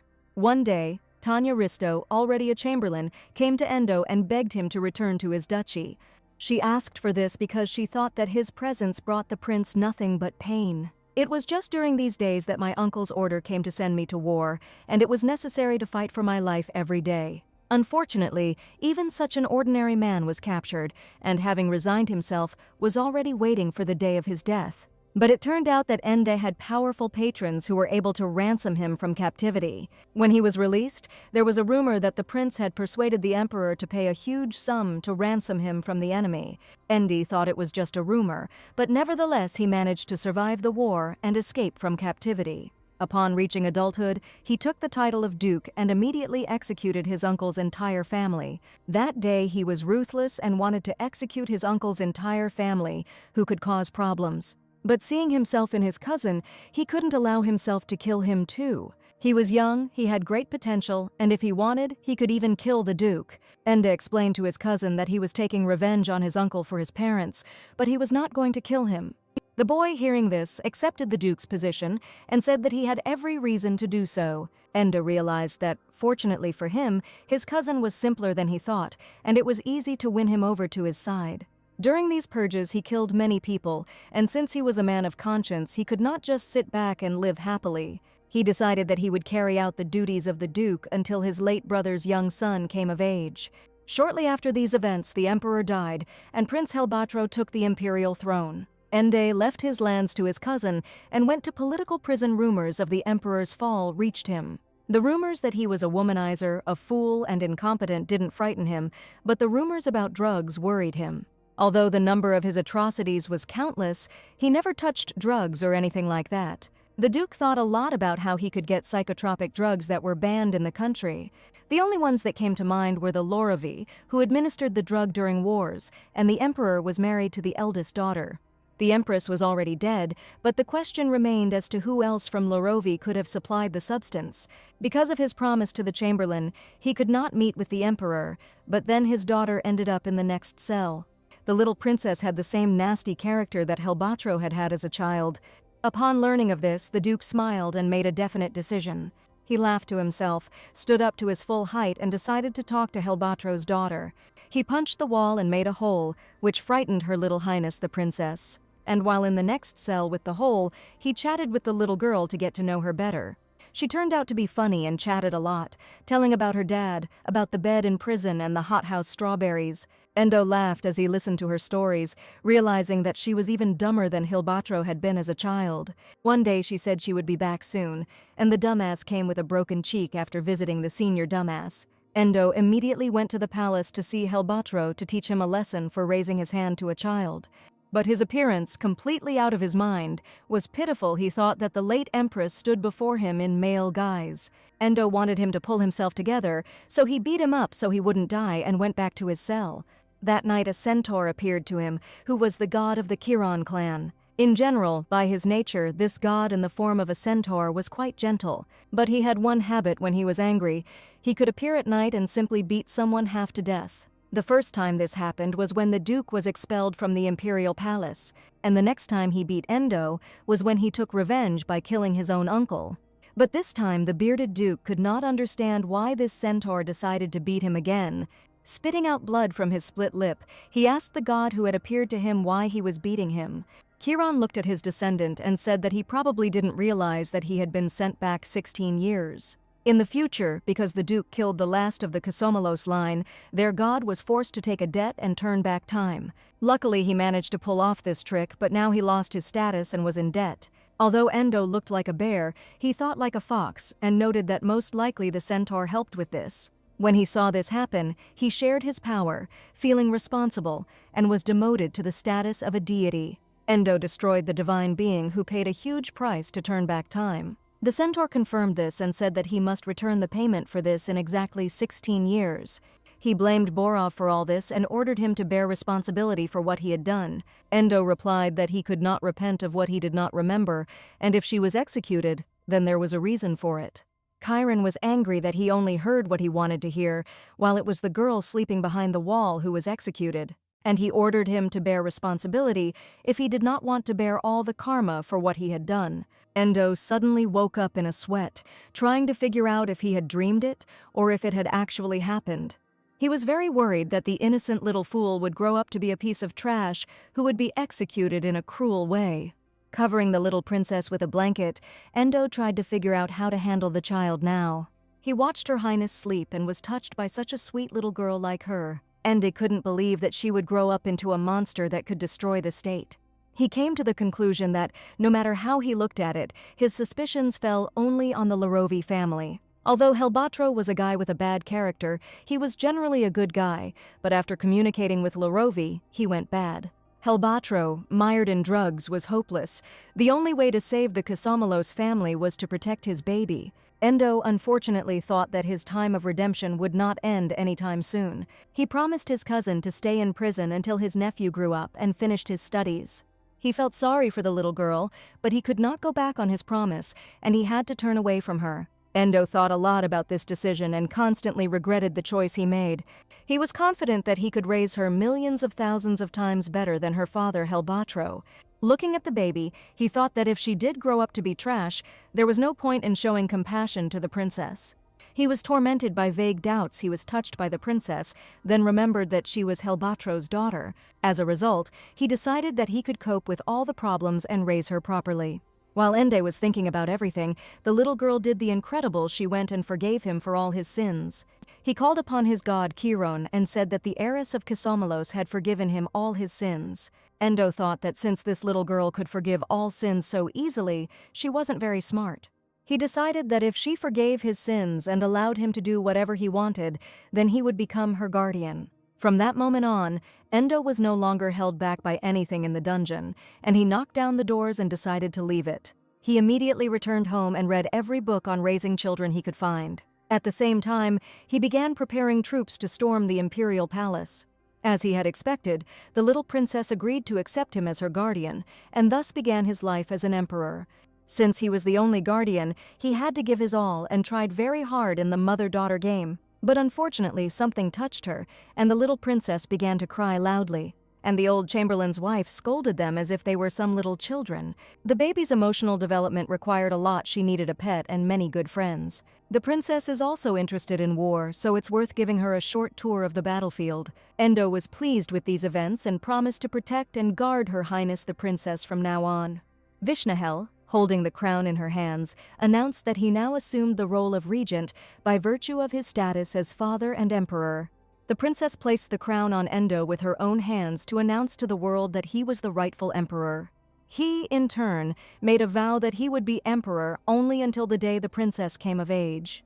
The reaction of others was disapproving, especially after the execution at the stake of the previous emperor. Before sending him to execution, she fed him a lot of painkillers, so as a daughter she did what she could. But for Vishnahel, the ceremony was now the most important event in her life. Most of all, she was looking forward to it finally ending for the sake of her future plans. Immediately after finishing, Her Highness the Princess found the old chamberlain and began to address her. When she saw her, she ran so fast that she almost knocked her down trying to stop. Making a very cute face, she asked if she had behaved well at this event, and she demanded praise for a job well done during the ceremony. The old woman was infuriated by all this cuteness. She cleared her throat and asked Vishnahel to stop doing this. She ordered the maid to contact the outer palace and inform the upstart of the meeting. Vishnahel, hearing that her idol was called an upstart, became furious and began to justify him. The old woman yelled at the little princess and sent her to her palace to wait for the meeting. Vishnahel ran so fast that her heels sparkled and was already anticipating meeting her idol. The maid informed Her Highness that Gisperon had arrived and the princess was already in seventh heaven. Before Her Highness stood a handsome young man with black eyes and dark hair. Vishnahel was convinced that he really was wearing all black, gloomy, and with murderous black eyes. She jumped towards the guy, thinking that his charisma was just bursting out, but he, seeing this, was confused. Unfortunately, Her Highness did not reach her idol and landed face down on the bedroom floor. Gisperon, seeing Her Highness fall, became frightened and asked if everything was all right with her. Vishnahel quickly rose to her feet and answered the dark youth that she was fine. She made a small bow and said that her name was Vishnahel and she was pleased to meet you. Making a funny face, the little princess realized that she had completely screwed up at their first meeting. Turning to Gisperon, she noticed that he had given her his handkerchief even when he saw her in such a pitiful state. She laughed sweetly, calling the guy sweet and kind, and asked him for an autograph. The boy began to feel shy and modest, and timidly replied that he was not the one who deserved the princess's admiration. Visha said that this was nonsense, but came to her senses in time and corrected him, saying that he was making a very funny joke. The maid entered the room and brought a health stone on a tray. The princess politely refused it. Vishnahel noticed that even just bringing a stone close to her caused the wounds to heal instantly. Gisperon lifted the sleeve of his shirt and, showing his bruised arm, said that the stone had been used on him. Her Highness asked if the idiot emperor had ever given out health stones to heal wounds. The guy was embarrassed to say anything bad about the emperor, pointing out his position. Vishnahel realized why the guy died at 20. They didn't give him stones and tortured him to death. Her Highness ordered Emily to bring a divine healing crystal for her guest. The servants informed the princess that the crystal was an unaffordable price for the princess's palace. Visha sat everyone down on the broth and ordered them to carry it. The next day, the princess was indeed served only broth, and she did not understand how to eat it. Emily fell on her knees and reported that the treasury was empty, and they each ate 3 small potatoes. Vishnahel spent her entire budget to buy a divine healing crystal. Hearing that there was nothing to eat now, Visha asked to be taken to her father as quickly as possible.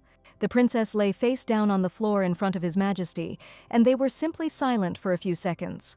The boar, watching what was happening, asked the little princess what she was doing. She said that this was her best bow and asked for a budget to be allocated for the princess's palace. The emperor knew that she had given the divine crystal and asked if she was the princess of Astyages. Vishnahel, making a sweet face, informed His Majesty that she was only his little daughter. He lightly kicked her and said how dare she call herself that, and Visha said that impudence is the second happiness. Having announced that he had demanded compensation for the damage to the Empress's palace after her former father, he could allocate a budget to her. Her Highness was very happy to hear such a generous response from the emperor. The boar picked her up in his arms and said that there was only one condition for the little princess. He demanded that she attend all classes and that part of the palace be converted into a classroom.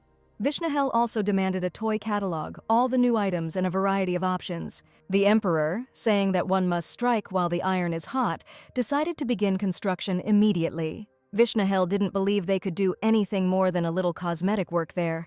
The little princess clutched her head and was horrified when she found herself in a fully prepared classroom. She saw some kind of round thing in the middle instead of high-class rosewood furniture.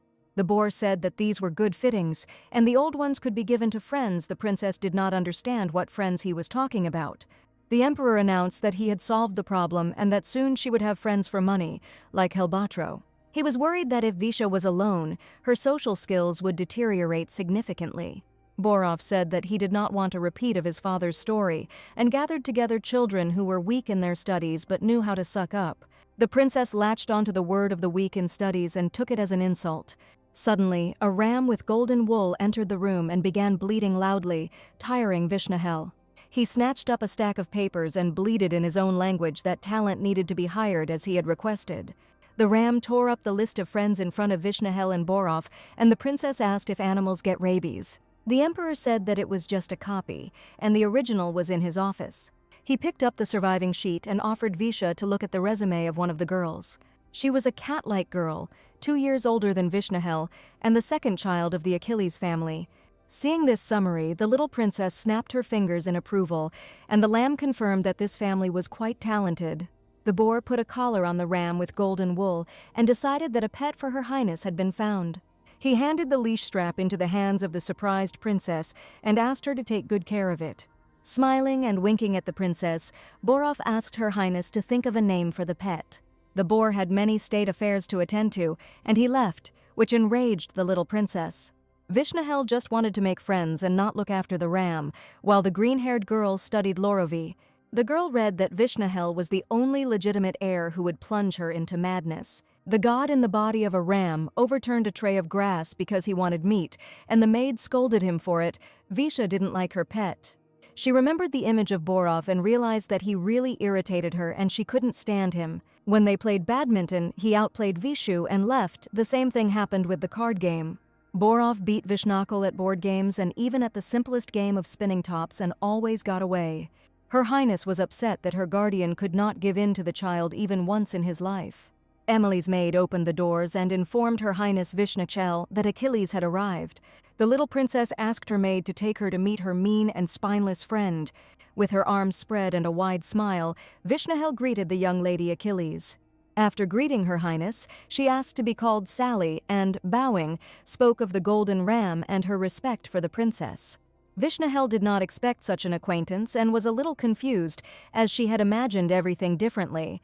Visha asked if she was tired from the journey, to which Sally replied that she had neither a soul nor a future and was ready to obey completely. Vishnahel reported that His Highness had ordered a room to be prepared for the princess's friend. Sally, seeing how many books there were in her room, was overjoyed and asked if she could read them all. Visha was taken aback by her friend's reaction and decided that she had made a mistake in her choice, but she allowed her to read it. The girl, taking one of the books, thanked the princess very much, since she was forbidden to read more than her brother because she was a girl. She walked around like a maniac, stroking the shelves of books, saying how happy she was that she would be able to study. Vishakel was very scared when she saw what her new friend was doing and didn't know what to do next. Sally's madness did not subside, and she jumped like a madwoman towards Her Majesty, screaming that she loved her. The little princess became frightened and began to run away in tears, calling for help from her maid Emily. The next day, young Achilles was shocked that she too could attend classes with the princess. Vishnakal looked at her as if she were crazy and, having given her the papers, ordered her to do her homework for her. Sally hugged the tasks and thanked Her Highness, saying that she loved her and would not go anywhere. The little princess was terrified of her new friend and wanted to find the boar to send her home. Previously, the emperor often played with the princess until he slipped her the dream of psychiatrists and often disappears to meetings. It was already December, and the princess still hadn't managed to find Borov to get rid of her friend. Zephyr, seeing the princess, asked why she was sleeping and inquired about her well-being. Sadly buried in her book, she told him that her new girlfriend was driving her crazy and that Borov didn't want to see her. Zephyr reminded that tomorrow was Her Highness's birthday, and the emperor was most likely busy preparing gifts. Vishnahel thought about this and hoped that after her father changed, they would throw a small party. The birthday arrived, and the surprised little princess, with her mouth open, was reflected in her father's black glasses. The boar, stylishly dressed in all black, congratulated the little girl and said that he had prepared the fortress of Laruris for her. Vishnahel didn't expect this and thought that he had come back again to talk some nonsense. She couldn't believe that he had actually managed to capture such a powerful fortress.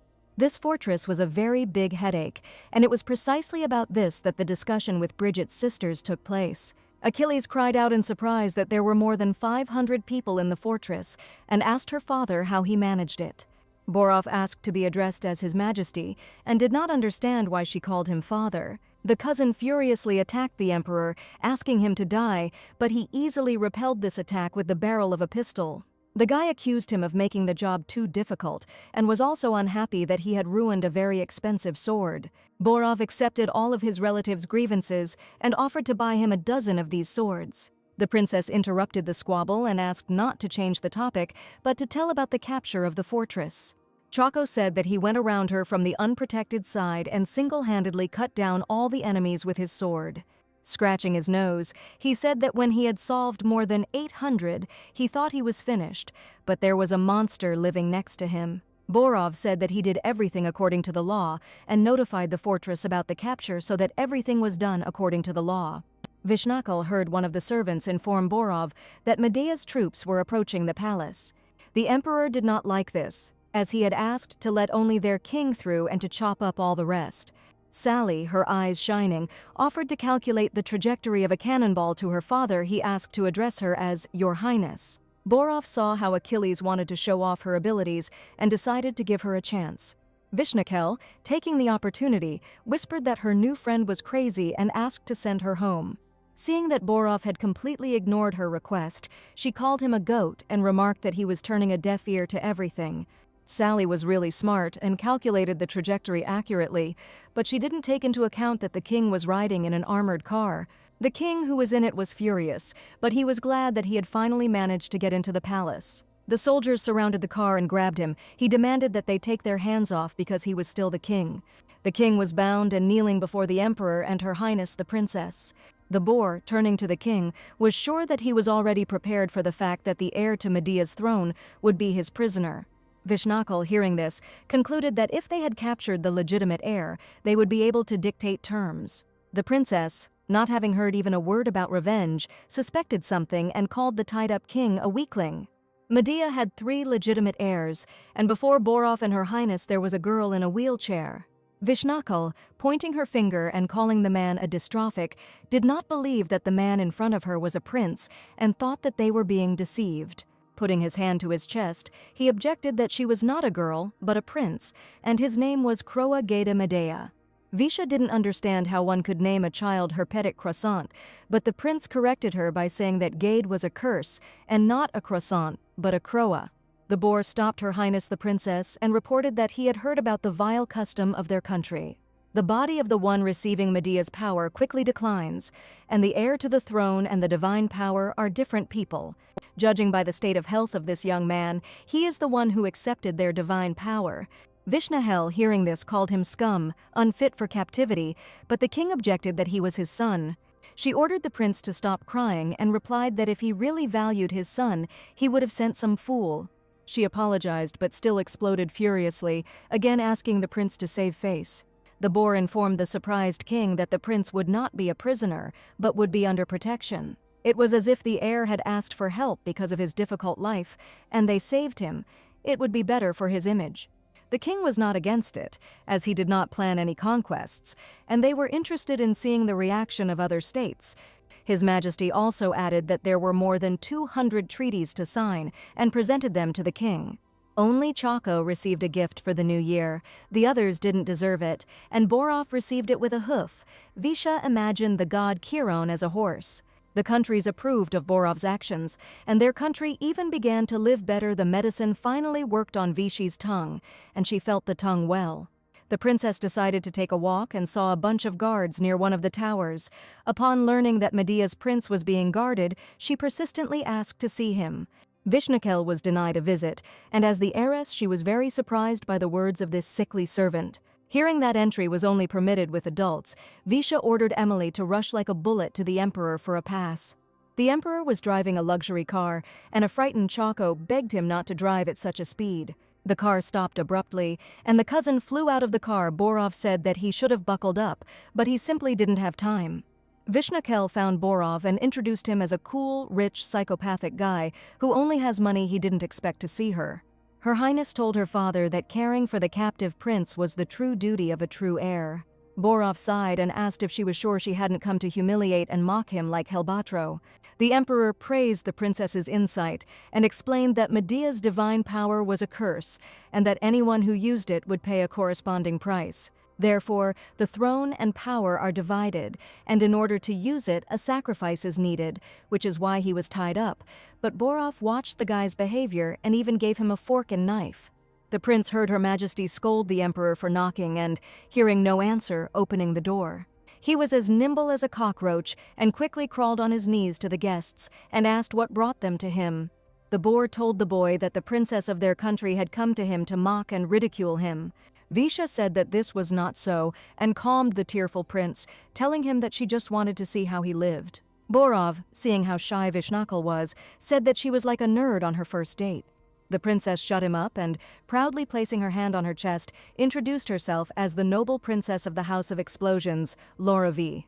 The prince clapped for the princess, and she appreciated it, as she liked the adoring looks they were giving her. Visha liked this much more than the antics of her new friend from the Achilles family. She reminded Borov that her strength grew from her friends and lovers, and suggested that he make the prince her younger brother. The emperor explained that he would be something like a playmate, receiving scolding in her place and giving in to games. The prince refused because of his sore legs, but Visha, seeing how well he crawled, suggested that he would be able to walk, and Borov was also sure of this. He called the prince baby and, getting down on one knee, asked him to try and promise to catch him if he didn't succeed. The prince was in doubt when suddenly Choco appeared with a broken head and shouted that it was great to be friends with the princess. The boy thought that he would never be able to walk again, but all these words encouraged him, and he decided to try.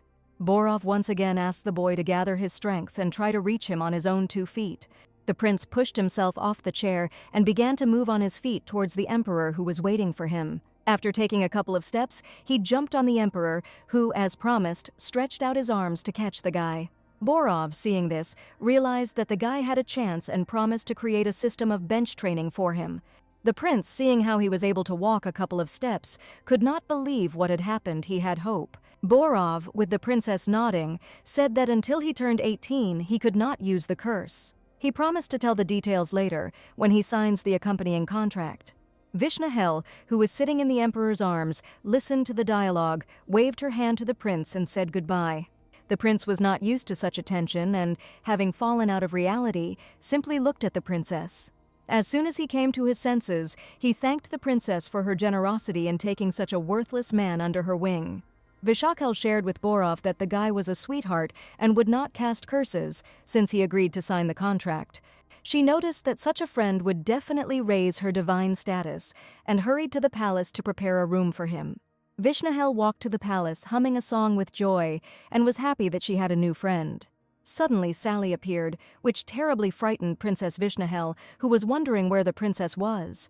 Her Highness put on a serious face and warned Achilles that important information was about to be revealed. Having assessed the distance between the rooms, she told Sally that the princess's new friend would be living next to her. This news frightened Achilles greatly, and she asked the princess standing next to her again. Sally didn't like the fact that Her Highness wanted to bring another friend to the palace. She was furious and did not want to let anyone try to come between her and the little princess. Sally scared Vishnahel by climbing a column and promising to tear her new friend into small pieces. It took Croa over a month to transport, firstly because of the frantic Achilles, who was being calmed down, and also because he had to catch up with them in his studies. Zephyr politely introduced his new student to his students and said that they would now study together. The guy began to introduce himself, saying how old he was and where he was from, that he was under the protection of the emperor. Realizing that this was most likely not very interesting to the princess and Achilles, he suddenly fell silent and said to call him Croa.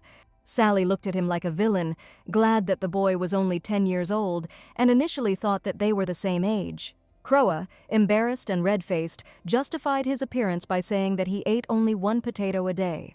Achilles was infuriated by this manner, as she believed that he was deliberately pretending to be pathetic in order to win the princess's favor.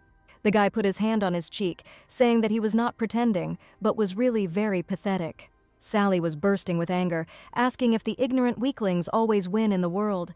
Zephyr clapped and asked them to talk later, and Kroa told Lady Visha that he was looking forward to being together. Vishnahel was very surprised by this address, but allowed the guy to call her Princess Visha. Her Highness explained this by saying that there should be no such thing as status between friends. These were also the words of her mother, who in fact had no friends for this very reason. Kroa, hearing that he was called a friend, was delighted, and somehow his soul became warmer. The boy studied well and easily answered the difficult questions asked by Zephyr in class. He caught up with the entire program in a month, without any education, and Visha dozed and hoped that at least he would give in to the games. Vishnahel liked that she now had 2 friends who raised her divine rank status. But the noise doubled. Achilles suggested drinking a mojito during a game of chess, and Kroa said that he learned to ride a bicycle and said that the princess prefers active recreation. Vishnahel assumed that he was doing the emperor's exercises well, since he was able to ride a bike. Sally, trying to pull the blanket over herself, manically holding onto the chessboard, asked to play a game one against everyone. Vishnahel was seething with the fact that each of her new friends was trying to get her attention. The princess got furious and gave them the opportunity to have fun together, thinking that with the increase in friends it was becoming too noisy. Everyone who saw the princess tried to win her over to their side, apparently. Seeing a child, they think that he is easy to manipulate. While Vishnahel could ignore the lower ranks, the elders of Zephyros were not part of the houses, and it was not possible to deal with them. Watching her friends beat each other up, Visha came to one remarkable conclusion. Achilles and Kroa froze to listen to the information from Her Majesty the Princess. Vishnakel came up with an operation to change the balance of power and called it beat each other up. Sally instantly understood the terms and promised to beat the prince up, but he said it wasn't fair and was forbidden to cast curses. Vishnahel started waving her hands to stop them and said that she didn't mean them. Vishnahel, since no one was listening to her, took out her microphone and tapped it to get attention. The princess asked those present to allow her to present her plan called Ushatai All. At the moment, Zephyros and Lorovi were vying for the position of the princess's mentor, and Visha gave him the microphone for the presentation. She planned to pit the 2 houses against each other in order to weaken them and strengthen the emperor's power.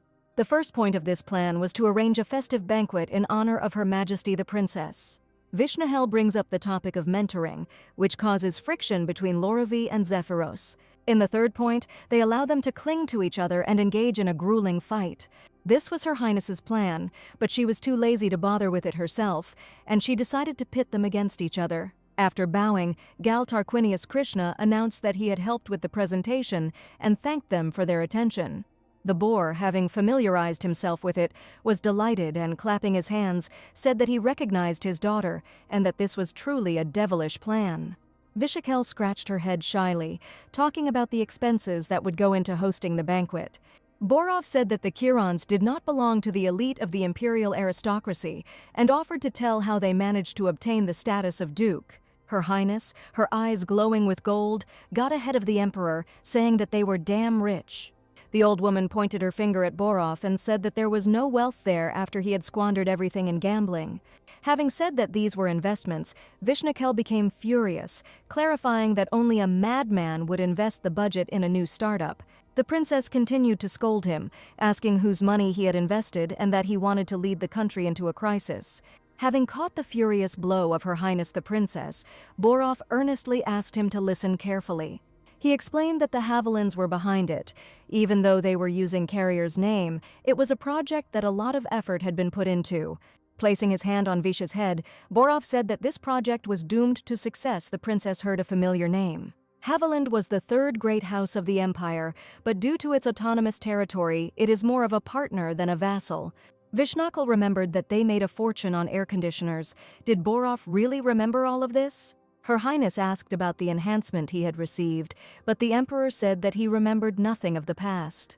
He explained that under the influence of the Kirans, everything flourishes, even the newest startups entering the market. Borov asked Visha not to worry about money from now on, but to focus on implementing his plan. A few weeks later, Princess Vishnahel and Emperor Kiran attended the imperial ball. Aunt Lorovi, as soon as she saw her little princess, immediately ran to greet her, opening her arms to embrace her. Borov stopped his aunt, putting his hand on her forehead, and said that he did not know what harm she could do to the child. Seeing this, the idea came to him to teach Vishnahel self-defense, and he began to think about a martial arts teacher. Visha slapped the emperor, saying that they had not discussed such things and that they needed to follow the plan strictly.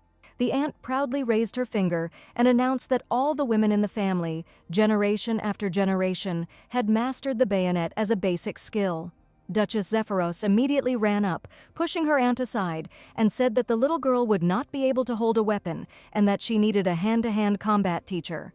Vishnahel, listening to this conversation, was very scared when the conversation turned to the mixed martial art pankration. Auntie said that she would feel more comfortable among her own people and suggested finding a teacher for this martial art. Vishnahel nodded her head, but she was already waiting for these two bitches to beat each other to death. A real altercation broke out between the women, and they began to have a very aggressive discussion with each other. Vishnahel and Borov realized that it had already begun and were ready to watch them tear each other's throats out. Since the banquet, a shadow war has begun between the Zephyros and the Loravi. The Zephyros have been honestly trying to find a teacher. The aunt couldn't resist and decided to find the killers, remove the competitor, and get rid of the problems. Ultimately, the chosen teacher, who turned out to be a distant relative of Zephyros, was killed under mysterious circumstances. As a result, a real local war broke out between the aunt and the duchess. Borov organized a joint walk to celebrate the completion of their brilliant plan. The emperor was very busy, and Visha thought it was very sweet that he was able to find some time for her. Her Highness said that Sally looked like a cute little detective, and Croa reminded her of a depressed priest. He didn't know whether to take it as a compliment or be upset. Vishnahel, putting her hands on her hips and closing her eyes, asked expectantly how she looked today. The maid and the princess's friends were delighted and shouted how good Her Highness looked. Having gathered, they moved towards His Highness, who was standing in a black leather jacket, leaning on the door of a white car. Vishnahel and Achilles enjoyed the beautiful alley in front of the Ministry of Finance. His Majesty the Emperor did his best for his guests, arranging a magnificent picnic in the open air. Vishnahel asked Borov why he had chosen such a noisy place for a picnic right next to the meeting room. The emperor replied that he was waiting for the pigs to gather, and Visha imagined the grunting piglets. She told the confused Croa that piglets, when hungry, can eat anything. The guy remembered that the Kisamalos had a tradition of feeding prisoners to pigs, and he was worried. Vishnahel and Sally, hearing this, laughed until their stomachs hurt, and the princess explained that this was not true. The boar asked the old woman from whom she had picked up her cunningness, and she laughed and said that it was from him.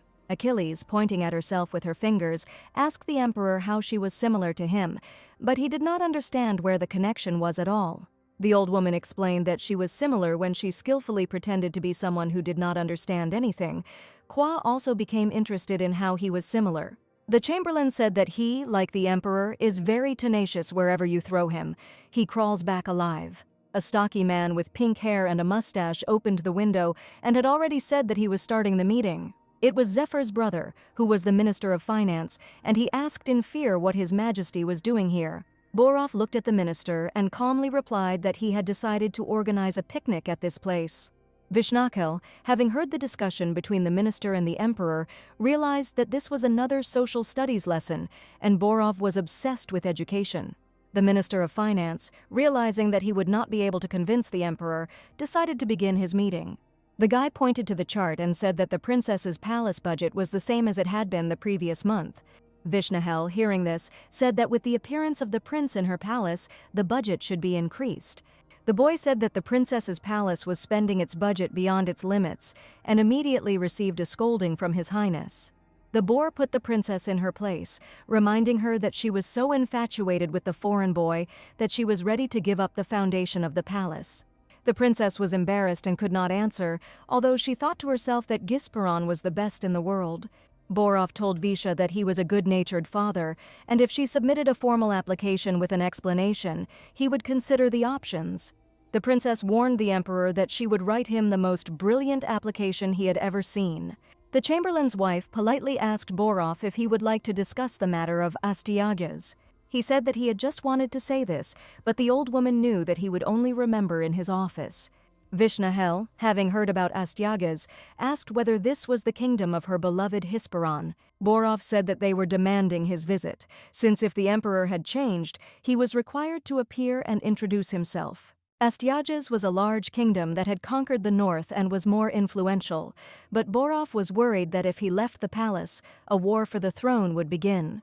Visha asked her father to send her to this kingdom and assign his cousin Choko to look after her.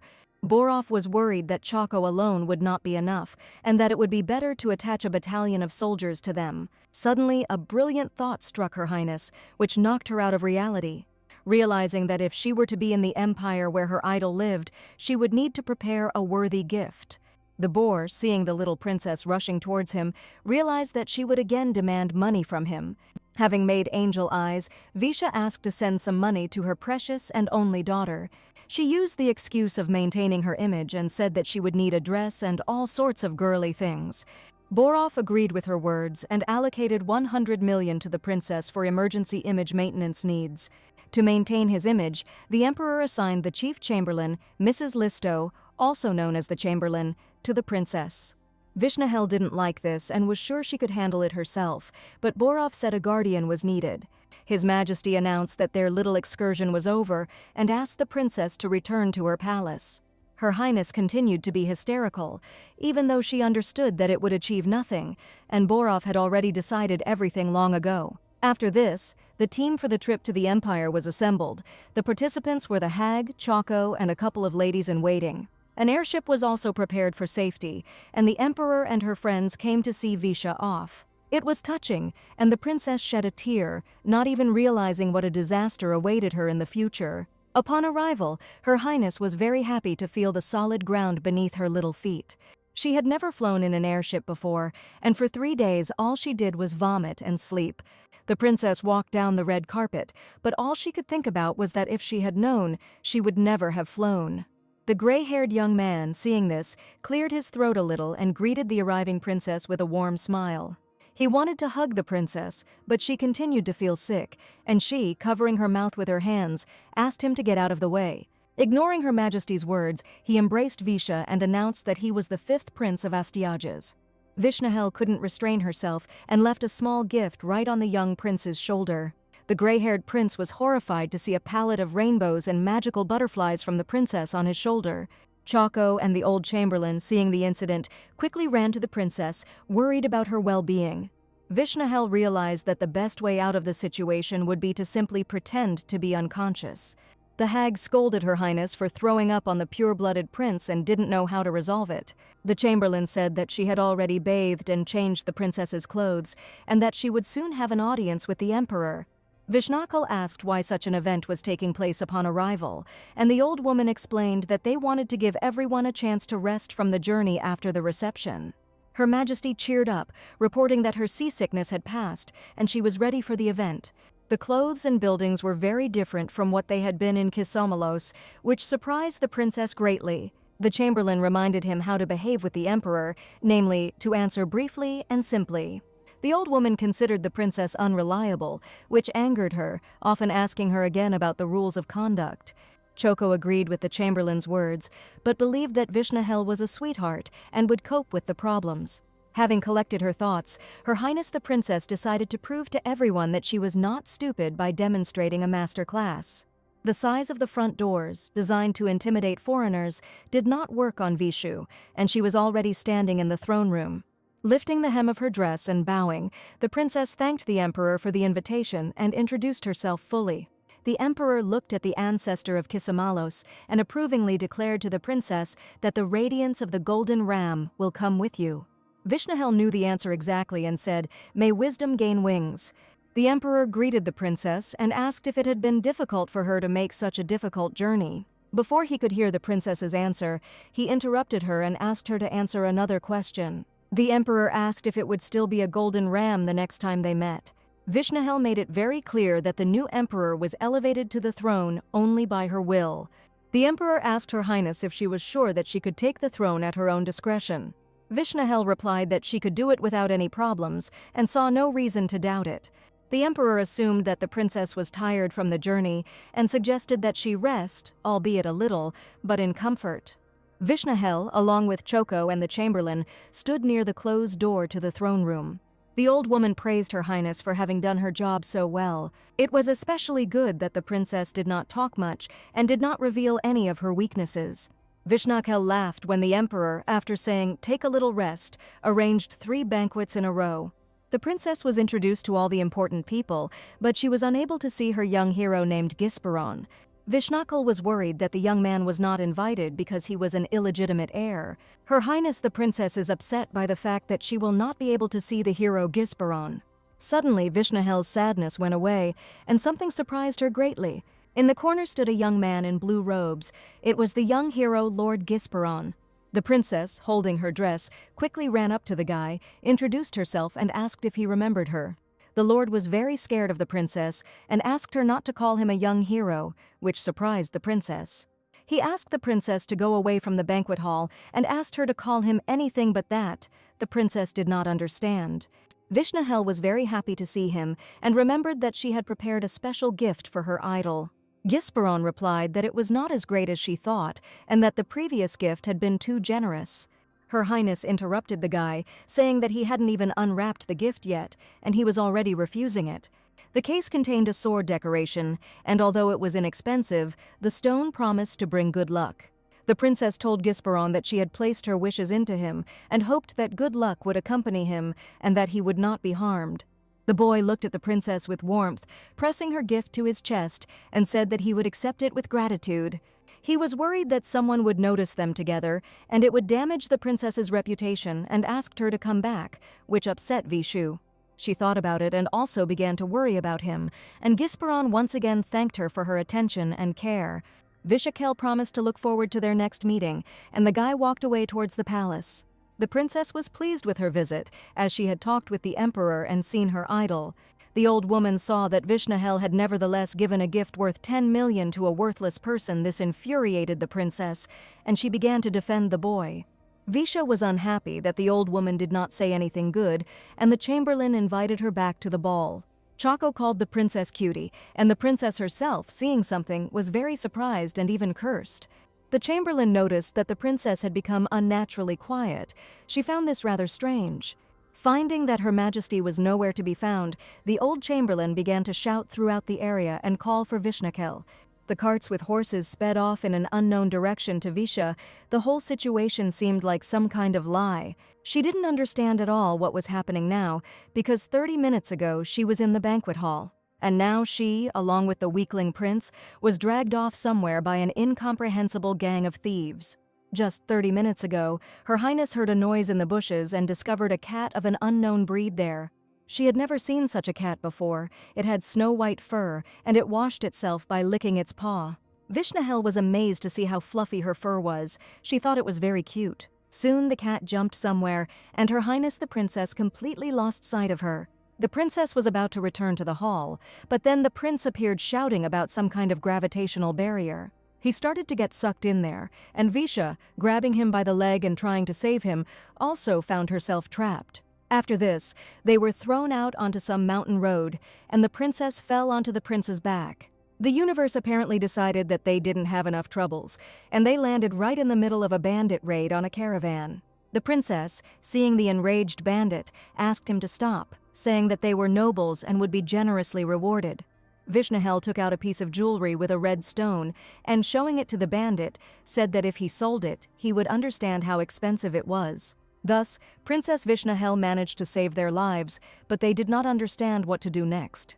The prince woke up and, calling the princess an idiot, reminded her that he asked her not to go into the portal. Vishnahel slapped the prince to wake him up and ordered him to listen to her carefully. She explained to him that they had fallen into a hole in space and had come across bandits robbing caravans. I had to lie that the prince was a nobleman from a collateral branch, and he fled from his own people, hiding with the merchants. And Visha pretended to be a noblewoman of Kisomalos, and if the prince did not remember this, they would be finished. The bandits stopped the cart and announced that they had arrived. The bandits had set up huge portable tents, which surprised Vishu, but there was nowhere to run. There was a bare plain everywhere. The bandit ordered the children to go into the large tent and said that he had been told to treat them as guests. The prince stopped Vishnahel and asked if she thought it was okay to just walk in there. The princess grabbed his hand and called the prince a little pain in her ass. Vishnahel was confident and asked the boy to behave calmly and not to forget what they had agreed on. Entering the temporary tent, the princess loudly greeted the bandits and thanked them for their hospitality. The man cooking the soup allowed them to pass and said that he did not expect to meet his guests during the robbery. Having said that there is a first time for everything, the princess, holding the prince's hand, walked forward to the owner of the tent. The bandit asked his guests to eat a soup made from offal and said that they had recently slaughtered a cow for the soup. The prince, hearing the word offal, was horrified and asked if it wasn't only savages who ate such things. Vishnahel, seeing that the prince was setting them up, suggested that the bandit lock him in the barn. The bandits actually listened to the princess, tied up the boy and carried him to the barn, and the princess prepared for the meal. Borov gave a lecture to Vishy's friends in which he said that it is always better to strike first. It was already late at night, and Kroa and Achilles were nodding off, not even understanding what the emperor was chatting about. Hearing his students asking to go to bed, he grumbled that young people were not what they used to be and that he had been more serious at their age. A frightened servant ran into the room and informed His Majesty that bad news had arrived. A telegram arrived with information that the princess and the fifth prince were missing. Kroa and Sally, upon hearing this news, were very scared and worried about Princess Vishnahel. Borov, in anger, broke the piece of chalk he was holding into dust, and the servant clarified that the emperor's army was already conducting a search. The emperor had already given the order to move out, but Achilles warned him that he could not leave the palace. If he does this, there is a very high probability that a hidden power struggle will begin. Borov really didn't like the fact that something like this could actually happen, and he was afraid of betrayal. Achilles proudly asked His Highness to remember why the princess decided to go there. Vishnahel's friends looked at His Highness in silence and waited for him to speak after he had listened to their arguments. Borov grinned as he looked at them and called them naughty children. The emperor announced that he would give them a week to find the princess, and then he would gather an army and set out on a campaign, crushing Medea from the start. After this, the emperor took the children to bed, and Kroa wondered why the emperor mentioned Medea. Medea was blocking the way, and Kroa offered to help the emperor in case of emergency. He said that there was a secret passage for the heir to the throne inside the palace and promised to draw a map. The boar, hearing this, appreciated the boy and was surprised that even he could sometimes be very useful. After stroking the prince on the head, he asked him to go and rest in his room and not to worry unnecessarily. Looking at the emperor as he left, Kroa agreed with him and told himself that Lady Visha would be fine. Keeping his fingers crossed for Her Highness the Princess, he said that she was under the divine protection of the great Kisamalos. On the third day, Vishnahel felt great and was completely in sync with the bandits. The princess, carrying water in buckets and being held captive by bandits, decided that she could not lead an idle life. Vishnahel learned to milk a goat from the bandits and, having finished the job, carried a bucket of milk. The princess handed the buckets to the cook and decided to ask him what awaited them for breakfast today. The fifth prince was still in the barn and ate only the potatoes that the princess gave him. Suddenly, someone addressed Princess Vishnahel, calling Her Majesty a child. The man said that all the jewelry and valuables they were wearing could only be sold in a big city. Upon learning of this, he assumed that such jewels could not have gone to a collateral branch of the family. Afterwards, he said that he had sold the jewels anyway and could leave at any moment, which reassured the princess. Vishnahel hoped that her father would be able to trace the route of the sale of the jewelry and find it as soon as possible. The bandits discovered an unusually large airship in the sky. Something was falling from the ship. It was that same cousin Chaco, who pathetically landed right on the ground. Calling the bandits watching him monsters, he began to draw his weapons from their sheaths and shouted that he would destroy them. Vishnahel decided to protect the bandits and ordered not to kill them because it was just an accident. Chaco understood the order, but still decided to subdue them, knocking them out with a blow to the neck. He promised to talk about this with the imperial soldiers and went on to pacify the bandits. The princess reported where the prince was and saw an old woman descending by parachute, who asked her about her health. The chamberlain embraced Her Highness and said that the princess had become half her size. A touching scene took place between the old woman and Her Majesty, where they cried because they were very nervous. The beaten robber, sitting on his knees, told the princess what he felt and wanted not to get involved then. Vishnahel took pity on them, saying that she would not take the money and that they should improve their lives.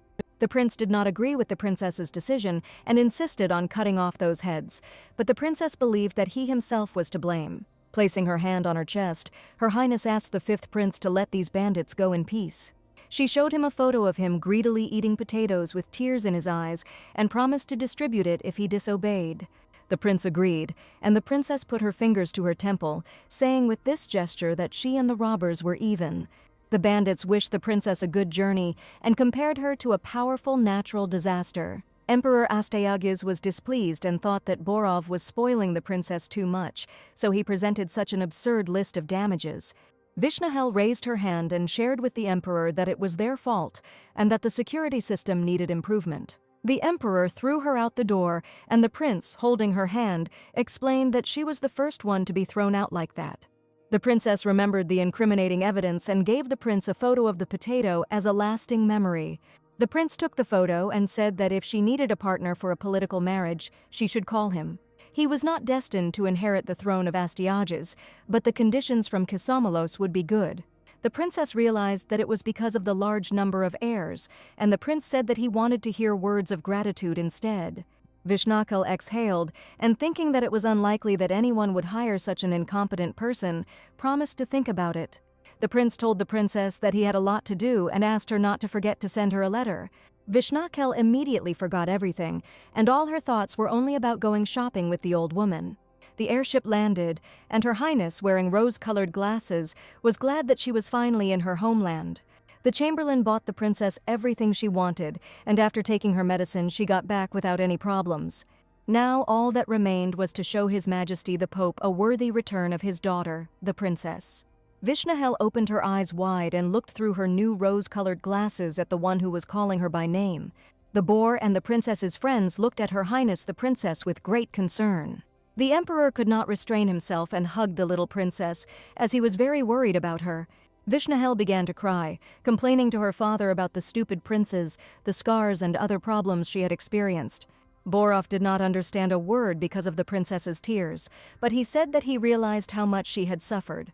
The prince, seeing the princess, realized that she was only pretending to hold herself with dignity, but upon seeing her father, she showed her weak side. Wiping away her tears, the princess immediately asked the emperor a question, asking how Chaco landed from the airship. She asked why he didn't use them for the army, but moved everything with the help of tanks. Achilles admired that Visha, even after such events, decided to create an aerial combat transport system. The emperor, hearing that Vishnahel wanted to create an air force, was proud of her and promised to kiss her on the cheek. The princess did not like such gratitude, and she stopped him, afraid that she would be slobbered on. Borov said that objectively the princess's snot was much more disgusting than his kiss on the cheek. The princess said that subjectively she didn't care, but the boar still kissed the little princess. Vishnahel looked again at the hilarious photo she had given to Prince Nanak. Before he could get into the palace, Borov made a huge scene in front of the gates, crying, screaming, and all that sort of thing. In general, the princess, as the official representative of Kisomalos, had to provide an official report. Having gathered Borov, the chamberlain's wife, and her friends, Vishnahel asked for attention and asked permission to report. She reported that as soon as they landed and the princess exited the airship, she fell into some strange wormhole. Borov watched with pride as the princess recounted her recent incredible adventures. Vishnahel continued to talk about what had happened and ended by saying that she was here again. Achilles and Croa were simply delighted with the story they heard and could not contain their emotions. Borov reported that this matched his information perfectly and declared the report complete. The chamberlain said that she was very tired and, asking for forgiveness, went to rest. She ordered Achilles and Croa to go with her without question. Vishnahel said that she had finished her report and wanted to go to her palace. She still had some souvenirs left. The boar stopped the princess to show her something interesting and asked her to look straight ahead. Achilles, seeing something unusual, asked to pay attention and was very surprised. On the tower, a man was tied with a rope, hanging upside down and asking Her Highness for help. Vishnahel was very surprised that he was asking for help. Although he had recently jumped from a ship, the boar said that he was afraid of heights. He is Her Highness's guard, and it would be fair to punish him for failing to fulfill his duties. Vishnahel, together with Achilles and Croa, watching what was happening, understood what the emperor wanted to show them. The princess couldn't understand why Chaco was afraid of heights, even though he had thrown himself off the fortress and climbed the towers more than once. He was exhausted, so he didn't think clearly, and when he climbed down, he simply didn't look down. The princess asked if he had jumped out of the airship for her, which really surprised Borov. The The princess confirmed once again that he simply jumped without a parachute and ended up right in front of her. Borov, hearing this, took up the megaphone to give his cousin credit for his efforts. His Majesty pardoned Chaco, reducing his sentence to an hour, but the cousin continued to beg for it to be removed. After these manipulations, the emperor allowed his daughter, the princess, to rest, and she happily agreed. The friends were glad to see Lady Vishu safe and sound and were very worried about her.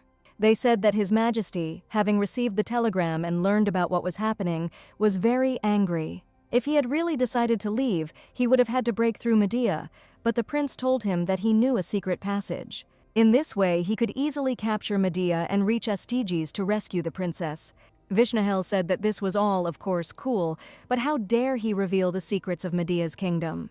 Kroa said that he was a prisoner of Vishnahel, and it was his duty to do this, but the princess reminded him that he was still a prince. Thinking that he had done something important after all, she decided to reward him and asked what he wanted. He said that he just wanted to spend more time with Lady Visha. The princess agreed, since it was not difficult. Achilles watched what was happening and was simply furious and very angry at the poor prince. She was furious and jumping around him, saying that he was just making fun of her. The guy didn't understand her. Sally explained that he had just looked at her with his smug face and smirked. The prince laughed and suggested that young Achilles must have simply imagined it. Vishnahel suggested that the two men should mend their relationship, as they were friends. Unfortunately, neither Achilles nor Kroa understood what they were doing wrong and simply said that they were trying their best. A week later, when Vishnahel was having her hair braided, she heard some unpleasant noise. The princess tried to guess whether it was Sally or maybe Kroa, but her pet ram walked through the door. Kisomalos praised his heir, as she had regained some of her divine power. Vishnahel and her maid Emily were shocked, their mouths open in horror when they saw this picture. All the servants were frightened and tore their hair when they saw that Her Majesty's pet could talk. The princess kicked out the servants and ordered them to keep their mouths shut, otherwise they would end up like that old ram. The maid ran out of the room like a bullet, her eyes full of horror, and did not want to go back there. Vishnahel examined the ram again carefully and asked if he was really Lord Kisomalos. The ram with golden wool folded his hooves and said that of course it was him. What doubt could there be? Pointing at himself with his hoof, he repeated that he was that same wonderful god, but in spiritual form. Vishnahel grabbed his paw and began to twist it, asking why he couldn't choose the place and time. Having caught his breath, the ram announced that he was in a hurry and that his ability to communicate might be temporary. Kisomalos suggested that she might be speaking because the old woman had warm feelings for her, and her guardian god was known for his eloquence. And the golden-haired one even knew him. He was so famous, but Vishu was surprised by another fact about the hag. She couldn't believe that Grandma actually fell in love with Her Highness Princess Vishnahel. The princess tried to understand where they had become so close, whether it was because they had cried on each other's shoulders. Kisomalos, having analyzed everything that happened recently, said that precisely these events, is the whole point. People can only realize that someone is very close and dear to them when they lose them or their connection with them. Vishnahel accepted that she was dear to the old woman, but one fact still prevented her from accepting it. She didn't understand why, before she went back in time, the old woman never came to visit her until she grew up. Kisomalos interrupted the princess because he came to tell her important information. Vishnahel, her eyes shining, waited for her to be dealt a trump card that would help her restore her divine power. The lamb got angry because if you don't take care of his wool, it gets matted and it's very hot, so he demanded to be cut. Vishnahel was shocked that he had made all this fuss just to tell her this. The princess pounced on him and began to strangle him, since he could set them up, and others could find out that he had lost his divinity. Kisomalos suddenly realized that he really wanted to talk about a very important topic related to divinity. Vishnahel demanded that he tell her quickly before he forgot again, and the golden-haired man began to tell her. But as soon as he began, he lost his voice again, which enraged the princess, and she called the maids to get rid of the ram. Her Majesty decided that today she would just lie around and do nothing else, as she was tired. Suddenly someone entered the room and once again disturbed the peace of Her Majesty Princess Vishnahel. A handsome emperor stood before her in a pompous pose, and the princess asked why her father had come to see her. His Majesty said that he simply missed his daughter, and Visha suggested that they play together. Taking Her Highness by the shoulders, the emperor explained that now was not the time for games. He put the little princess in his arms and told her that today she needed to do something with her friends. The boar blew his whistle and announced to the princess and her friends to gather for a general roll call. Vishnahel, smiling, proudly shouted that she had arrived first at the general roll call. The second was the green-haired Achilles, who was already ready to use her mental abilities. Kroa was third, and he asked if it was really necessary to strike a pose when you called out your number. Vishnakal was surprised and asked if Medea didn't already have such a wonderful and interesting tradition. His Majesty often played with the children, but today he brought them to a deserted place, which was new for them. Borov began to explain that although they grow up like wild stallions, accidents are inevitable, but they should not be injured. That is why the Emperor introduced the boys to their new teacher in the martial art of pankration. Auntie hadn't settled things with Zephyros yet, so Borov found other martial arts trainers for them. The first was Lady Li, the Baroness's daughter and a certified level 1 pankration specialist. She was in the next cell with Visha and was sitting there for breaking the bones of one of the Zephyros who wanted to marry her if he won the duel. Kroa asked Vishnahel and Sally to try, since he himself could not walk, and therefore could not study either. The girls surrounded the prince and said that in pankration there is also a ground floor, so he will have to practice. The boar expected such an answer and prepared something especially for the young prince. Holding the skates in his hands, he explained that if they allow the use of bicycles, then there should be no questions about this either. Vishnahel looked at this and could not understand where the emperor got them from or whether he had a magic robe. It was still difficult for Kroa to keep his balance, and Lady Visha was helping him. The prince asked them not to let him go yet. Achilles suggested that when Kroa actually learned to balance, it would be incredibly cool. Seeing how well the prince skated, the girls all shouted in unison that they wanted skates like that too. The boar told them to go to the old hag, who would find them a shoemaker and make them a pair of such skates. Borov looked around again, realized that he was no longer needed here, and said goodbye to them. Vishnahel waved her hand to her father and asked him to take care of himself and continue in the same spirit. The martial arts teacher took a stand and called Her Majesty and her friends to her. Vishnahel also tried to get into a stance and asked when their first martial arts lesson would begin. Taking out a toothbrush and a toy jaw, Li began by teaching her how to properly brush her teeth. Achilles asked a good question when she asked how brushing her teeth was related to this martial art. The teacher said that biting is allowed in this martial art, and the force of clenching the teeth is very important. Kroa said that he could not understand the culture of Kisamalos, and Achilles added that Medea had the same culture. Vishnahel was given a toothbrush and asked if the princess brushed her gums. She replied that she did not. Li also took a brush and, putting it to her teeth, announced that the first lesson in brushing teeth was declared open. The warm weather, where the princess had a good time, passed very quickly. The children had picnics. Achilles and Kroa continued to argue, which often turned into fights without rules. Everything was completely different than before Princess Vishnahel accidentally returned to the past. Before Her Highness the princess had time to come to her senses, 2 whole wonderful years had quickly passed.